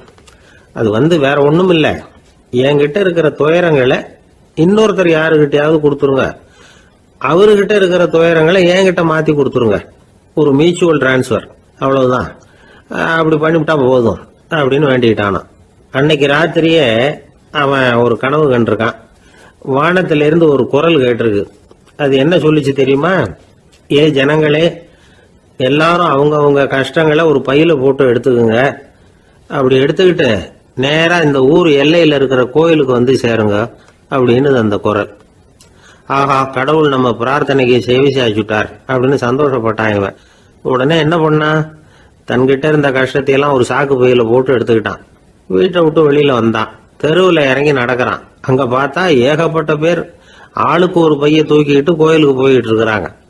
சில பேர் மூட்டையா கட்டி தலையில சுமந்துக்கிட்டு போயிட்டு இருக்கிறாங்க. இவன் பார்த்தான். இவனுக்கு ரொம்ப ஆச்சரியமா இருந்தது. ஏன்னா எல்லாரும் வச்சிருக்கிற பைய இவன் பைய விட பெருசா இருந்தது. இவன் பை தான் இருக்கிறதுலயே கொஞ்சம் சின்னதா தெரிஞ்சது. இப்ப அவன் மறுபடியும் சாமியை வேண்டிக்கிட்டான், கடவுளே, இப்ப உள்ள சூழ்நிலையை கவனிச்சா என்கிட்ட இருக்கிற பைய பரவாயில்லன்னு தோணுது, அதனால வேற பை எதையும் மாத்த வேணாம், இதுவே பரவாயில்ல, இந்த பையோட திரும்பி வீட்டுக்கு போனா போதும்னு நினைக்கிறேன் அப்படின்னு ஏதோ நினைக்க ஆரம்பிச்சுட்டான் அவன். எல்லாரும் கோயிலுக்கு போய் சேர்ந்தாங்க. கோயில்ல அந்த குரல் மறுபடியும் கேட்டுது. எல்லாரும் அவங்கவுங்க பைகளை சோகத்துல தொங்க விடுங்க, திடீர்னு விளக்குகள் அணையும், மணி அடிக்கப்படும், அதுதான் அடையாளம். அந்த சமயத்துல இருட்டுல உங்களுக்கு வேண்டிய பைய நீங்க மாத்தி எடுத்துக்கலாம், தேர்ந்தெடுத்துக்கலாம். வெளிச்சம் இருக்கிறப்பவே உங்களுக்கு பிடிச்ச பைக்கு பக்கமா பார்த்து நீங்க நின்னுக்கலாம் அப்படின்னு சொல்லி விவரம் சொல்லிச்சான் அந்த குரல். அப்படி சொன்னதுக்கு அப்புறம் திடீர்னு விளக்கு அணைஞ்சுது, மணி அடிச்சுது. கொஞ்ச நேரம் கழிச்சு மறுபடியும் விளக்குகள்லாம் எரிஞ்சுது. இப்போ பார்த்தா எல்லாரும் அவங்கவுங்க பையையே கெட்டியா பிடிச்சிட்டு நிக்கிறாங்க. இவனும் அப்படியே நிக்கிறான். இவன் மெதுவா பக்கத்துல நிக்கிறவங்கிட்ட கேட்டானா, ஏன் நீங்க பைய கையிலேயே வச்சிருக்கிறீங்க, செவுத்துல மாட்டலையா அப்படின்னு கேட்டிருக்கான். இல்லப்பா, நீ ஏன் கையிலேயே வச்சிருக்கிறியோ அதே காரணத்துக்காக தான் நாங்களும் வச்சிருக்கிறோம். நம்ம கவலைகளை பத்தி நமக்கு ஓரளவுக்காவது தெரியும், ஆனா மற்றவங்க கவலைகள் நமக்கு பரிச்சயம் இல்லாதவை, பழக்கம் இல்லாதது. அதனால நமக்கு தெரிஞ்ச கவலைகளை சமாளிக்கிறது சுலபம். தெரியாததை சமாளிக்கணும்னா மறுபடியும் ஆரம்பத்தில இருந்து ஆரம்பிக்கணும். அதனால பழைய நண்பர்களோட வாழறது தான் மேல் அப்படின்னு ஆனான். அதுக்கப்புறம் அவன் தன்னோட பைய போதும்னு வீட்டுக்கு திரும்பி வந்துட்டானான். இது ஒரு பெரியவர் சொல்லி இருக்கிற கதை. அதனால நம்ம கிட்ட இருக்கிற கஷ்டங்கள் தான் பெருசு, அதை இன்னொருத்தங்கிட்ட கொடுத்துட்டு மாத்திக்கலாம் அப்படின்னு நினைக்கிறது தப்பு. இதே மாதிரி இன்னொரு சம்பவம். ஒரு ஊர்ல ஒரு நாள் ராத்திரி ஆகாயத்தில இருந்து கடவுள் குரல் கேக்குது. இந்த ஊர்ல இருக்கிற ஜனங்கள்லாம் கொஞ்சம் கவனிங்க, உங்களுக்கு ஒரு செய்தி. அதாவது இங்க இருக்கிற ஜனங்கள்லயே கொஞ்சம் கூட கவலையே இல்லாத ஆள் யாருன்னு எனக்கு தெரியணும். அதனால எல்லாரும் அவங்க கவலைகளை ஒரு பையில போட்டு எடுத்துக்கிட்டு கோயிலுக்கு வாங்க அப்படின்னாரு கடவுள். உடனே வரிசையா எல்லாரும் வர ஆரம்பிச்சாங்க. எல்லார் கையிலயும் பை இருந்தது, சின்னதும் பெருசுமா. கவலையே இல்லாத ஆள் யாருன்னு தேடினார் கடவுள். ஒரே ஒரு ஆள் மட்டும் கையில எதுவும் இல்லாம வெறும் கையை வீசிக்கிட்டு ரொம்ப ஜாலியா நடந்து வந்துகிட்டு இருந்தான். கடவுள் அவங்ககிட்ட போனார். ஏப்பா உனக்கு கவலையே இல்லையா அப்படின்னு கேட்டார். எனக்கும் சில கவலைகள்லாம் உண்டு அப்படின்னு அவன். எங்க அதெல்லாம்னு கேட்டிருக்காரு கடவுள். பின்னாடி லாரியில வந்துகிட்டு இருக்கு அப்படின்னு அவன்.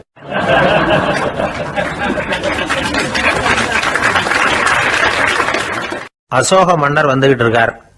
அவருடைய ஆலோசகர்கள் எல்லாம் பக்கத்துல வந்துகிட்டு இருக்கிறாங்க. அந்த சமயத்துல எதிரில் ஒரு புத்த பிக்ஷு வர்றார். அசோகர் பார்க்கிறார். ஓடி போய் அவர் காலில் விழுந்து வணங்குறார். அசோக மன்னரின் தலை அந்த புத்த துறவியின் பாதத்துல பட்டுக்கிட்டு இருக்கு. பக்கத்துல நின்றுகிட்டு இருந்த அமைச்சருக்கு இது ரொம்ப சங்கடமா போச்சு. ரொம்ப வருத்தப்பட்டார். நம்ம அசோக சக்கரவர்த்தி எப்பேற்பட்டவர், அவரோட தலை ஒரு சன்னியாசியின் பாதத்துல படுறதா அப்படின்னு நினைச்சு ரொம்ப கவலைப்பட்டார். அரண்மனைக்கு திரும்பினதும் அமைச்சர் மெதுவா ஆரம்பிச்சார். அரசே, எனக்கு ரொம்ப வருத்தமா இருக்குது அப்படின்னார். எதுக்குன்னார் மன்னர். அசோக சக்கரவர்த்தியின் தலை, அதாவது அந்த சிரம் ரொம்ப மதிப்புமிக்க ஒன்று. அது ஒரு சன்னியாசியின் காலில் படலாமா அப்படின்னார். அசோகர் பதில் சொல்லல, சிரிச்சார், போயிட்டார். அதுக்கப்புறம் ஒரு சரியான சந்தர்ப்பத்துக்காக காத்துக்கிட்டு இருந்தார். ஒரு நாள் அமைச்சரை கூப்பிட்டார். எனக்கு 3 தலைகள் வேணும் அப்படின்னார். சொல்லுங்க, கொண்டுகிட்டு வரேன் அப்படின்னார் அமைச்சர். அசோகர் சொன்னார், முதல்ல எனக்கு தேவையானது ஒரு ஆட்டின் தலை, 2வது ஒரு புலியின் தலை, 3வது ஒரு மனிதனின் தலை. இதுதான் அசோகர் கேட்டது. எங்க இருந்தாலும் கொண்டு வாங்கன்னார். அமைச்சர் புறப்பட்டார். ஆட்டுத்தலை புலித்தலை கிடைச்சிட்டுது. அப்புறமா ஒரு சுடுகாட்டுக்கு போய் ஒரு மனித தலையும் சேகரம் பண்ணிட்டு ராஜா கிட்ட வந்துட்டார். அரசே, உங்கள் ஆணைப்படி 3 தலைகளையும் கொண்டு வந்திருக்கிறேன்னார். அசோகர் பார்த்தார். ரொம்ப நல்லது, இப்ப இது 3ஐயும் எடுத்துக்கிட்டு போய் சந்தையில வித்துட்டு வாங்க அப்படின்னார். அமைச்சர் அதுகளை எடுத்துக்கிட்டு சந்தைக்கு போனார். முதல்ல ஆட்டுத்தலை நல்ல விலைக்கு வித்து போச்சு. நல்ல விலை கொடுத்து வாங்கிட்டு போட்டாங்க. அடுத்தபடியா புலி தலைய ஒருத்தர் வாங்கிட்டார். அதை பாடம் பண்ணி வீட்டில் மாட்டி வைக்கலாமே அப்படின்னு நினைச்சு அதையும் வாங்கிட்டு போட்டார். மனித தலையை மட்டும் வாங்கறதுக்கு யாரும் முன் வரல. எல்லாரும் அதை பார்த்துட்டு விலகி போக ஆரம்பிச்சாங்க. அமைச்சர் திரும்பி வந்தார். அரசே, இந்த தலையை மட்டும் யாரும் வாங்க மாட்டேங்கிறாங்க அப்படின்னார். சரி, பரவாயில்ல, இதை இலவசமாவே எனாமாவே யாருக்கிட்டையாவது கொடுத்துட்டு வந்துருங்க அப்படின்னார். அமைச்சர் மறுபடியும் சந்தைக்கு போனார். இதை இலவசமா தரேன், இதை வாங்கிக்கோங்க அப்படின்னார். அப்பவும் அதை யாரும் வாங்கிக்கிறதுக்கு தயாரா இல்லை. மறுபடியும் திரும்பி மன்னர்கிட்ட விவரத்தை சொன்னார். இப்போ மன்னர் சொல்றார், அமைச்சரே, உயிர் இருக்கிற வரைக்கும் தான் இந்த தலைக்கு மதிப்பு. ஜீவன் போனதுக்கு அப்புறம் அதோட மதிப்பும் போயிடுது. அதனால மதிப்பு இருக்கும் பொழுதே பெரியவர்கள் பாதம் பணிந்து அந்த புனிதத்தை பெற்றுக்கொள்ளணும் அப்படின்னார். பணிவுங்கிறது வேற, அடிமைத்தனம்ங்கிறது வேற. பெரியவர்களை பணிவது நமக்கு பெருமை தரக்கூடிய விஷயம். இதை மனசுல வச்சுக்கிட்டு எப்போ காலில் விழணும், எப்போ காலில் விழக்கூடாது அப்படிங்கிறத முடிவு பண்ணிக்கணும். ஒரு சாதாரண ஆள் நடந்து வந்துகிட்டு இருந்தார். எதிரில் வந்த ஒரு பெரிய மனுஷன் ஓடி போய் அவர் காலில் விழுந்து தன்னுடைய தலையை அவர் பாதத்தில் கொண்டு போய் வச்சார். கொஞ்ச நேரம் கழிச்சு எழுந்திரிச்சு வந்துட்டார். வந்த பிறகு இவரை கேட்டேன், ஏன் திடீர்னு ஓடி போய் அந்த ஆளு காலில் விழுந்தீங்க அப்படின்னு. அவர் போட்டிருக்கிறது என்னோட காணாம போன செருப்பான்னு கண்டுபிடிக்கிறதுக்காக அப்படி விழுந்தேன் அப்படின்னார்.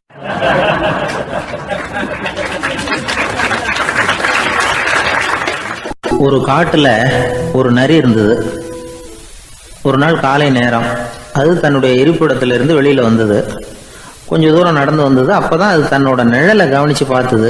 பார்த்தா அது ரொம்ப நீளமா பெருசா இருக்குது. காலை நேரத்துல நிழல் அப்படித்தானே இருக்கும். ஆனா அந்த நரிக்கு அந்த விஷயம் தெரியல. தன்னுடைய நீண்ட பெரிய நிழலை பார்த்து ஆச்சரியப்பட்டது. ஆஹா, நாம இவ்வளவு பெருசாவா இருக்கிறோம் அப்படின்னா என்னுடைய காலை சாப்பாட்டுக்கு ஒரு யானை இல்லைன்னா ஒரு ஒட்டகம் கிடைச்சாதான் சரியா இருக்கும் போல இருக்கு அப்படின்னு முடிவு பண்ணிட்டுது.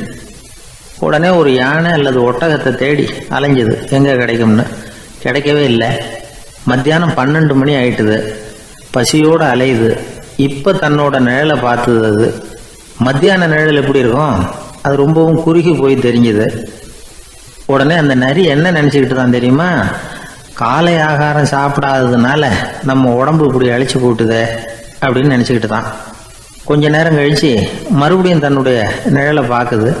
அது இன்னமும் குறுகி போய் காலடியிலேயே வந்துட்டுது. அதுக்கு பயமா போயிடுது. ஐயோ இன்னும் கொஞ்ச நேரத்தில் நாம் இறந்துருவோம் போல இருக்க, இப்போ என்ன செய்யறது? இந்த சமயத்தில் ஒரு எறும்பு கிடைச்சா கூட போதும், அதை நம்ம காலை ஆகாரமாக நினச்சி சாப்பிட்டுள்ளாமே அப்படின்னு நினச்சிதான். நம்முடைய நிழல் கூட நம்மளை மாதிரியே தான் அடிக்கடி மாறிக்கிட்டே தான் இருக்குது. அது எப்பவும் ஒரே மாதிரி இருக்கிறது இல்லை. மனிதனுக்கு ஏற்படுகிற தன்முனைப்பு இருக்கு பாருங்க, ஈகோ, அது கூட ஒரு நிழல் மாதிரி தானா. அப்படி நினைக்க ஆரம்பிச்சுட்டா அதனால ஏதும் பிரச்சனை வராதான். தன்முனைப்பை நிழல் போலவே ஏற்றுக்கொள்ளுங்கள் அப்படிங்கிறது பெரியவங்க கருத்து. ஒரு காரியத்தை வெற்றிகரமா நல்ல விதமா செஞ்சு முடிக்கிறோம்னு வச்சுக்கோங்க, அந்த சமயத்துல ஒரு வித நுட்பமான தற்பெருமை நமக்குள்ள உண்டாகுது. இது இயற்கையானது, அதனால இது மேல பற்று வைக்கக்கூடாது. அப்படி வைக்க ஆரம்பிச்சுட்டா அந்த தற்பெருமை ஒரு நிரந்தர விருந்தாளியா நம்ம கிட்ட தங்கிக்கும். நம்ம நிழல் எப்படின்னு பாருங்க, நாம நடக்கும் பொழுது நம்ம பின்னாடியே வரும். தன்முனைப்பையும் அப்படியே நினைச்சுக்குங்க. நிழல் யாருக்கும் எந்த பிரச்சனையையும் உண்டாக்குறது இல்லை. ஆனா அந்த நிழலை கண்டே நாம பயப்பட ஆரம்பிச்சுட்டா நாம எதுலையும் வெற்றி காண முடியாது. நிழலோட சண்டை போடக்கூடாது. அது மாதிரி தன்முனைப்போடவும் நாம சண்டை போட வேண்டியதில்லை. இல்லாத ஒன்றோடு சண்டை போடுறது எப்படின்னா, அது இருட்டோட சண்டை போடுறது மாதிரி. நாம நிழல் கிடையாது, நம்ம கிட்ட இருக்கிற தன்முனைப்பு ஒரு நிழல். நம்ம நிழலையும் நமக்கு சமமா பார்க்குறோம் பாருங்க, அங்கதான் சிக்கலே ஆரம்பம். இப்போ நாம நடந்து போய்கிட்டு இருக்கிறோம், நம்ம நிழல் தரையில விழுது. யாரோ ஒருத்தர் நம்ம நிழல் மேல காலை வச்சு நடந்து போறார். உடனே அவர்கிட்ட சண்டைக்கா போறோம், ஏண்டா என் நிழலை மிதிச்ச அப்படின்னு. நமக்கு தெரியும் அது நிழல் தாங்கிறது. அவர் உங்க மேல நடக்கல, உங்களுடைய நிழல் மேலதான் நடக்கிறார். அது மாதிரி உங்க தன்முனைப்பின் மேல யாராவது நடந்தா உங்களை அவமானப்படுத்துறதா நினைக்கிறீங்க. காரணம் நாமளும் நம்ம தன்முனைப்பும் ஒண்ணுங்கிற நினைப்பு தான் காரணம், மற்றபடி வேற ஒன்றும் கிடையாது. நம்ம நிழல் மேல நடக்கிறவர் நம்மளை காயப்படுத்துறது இல்லை. தன்முனைப்பை வேண்டாத ஒன்னாவும் பார்க்க வேண்டியதில்லை. அது இயற்கை. நிழலை உங்க முன்னாடி வைக்க வேணாம், அது உங்க பின்னாடியே இருக்கட்டும். நிழலின் நிழலாகி விடாதீர்கள், நீங்கள் நீங்களாகவே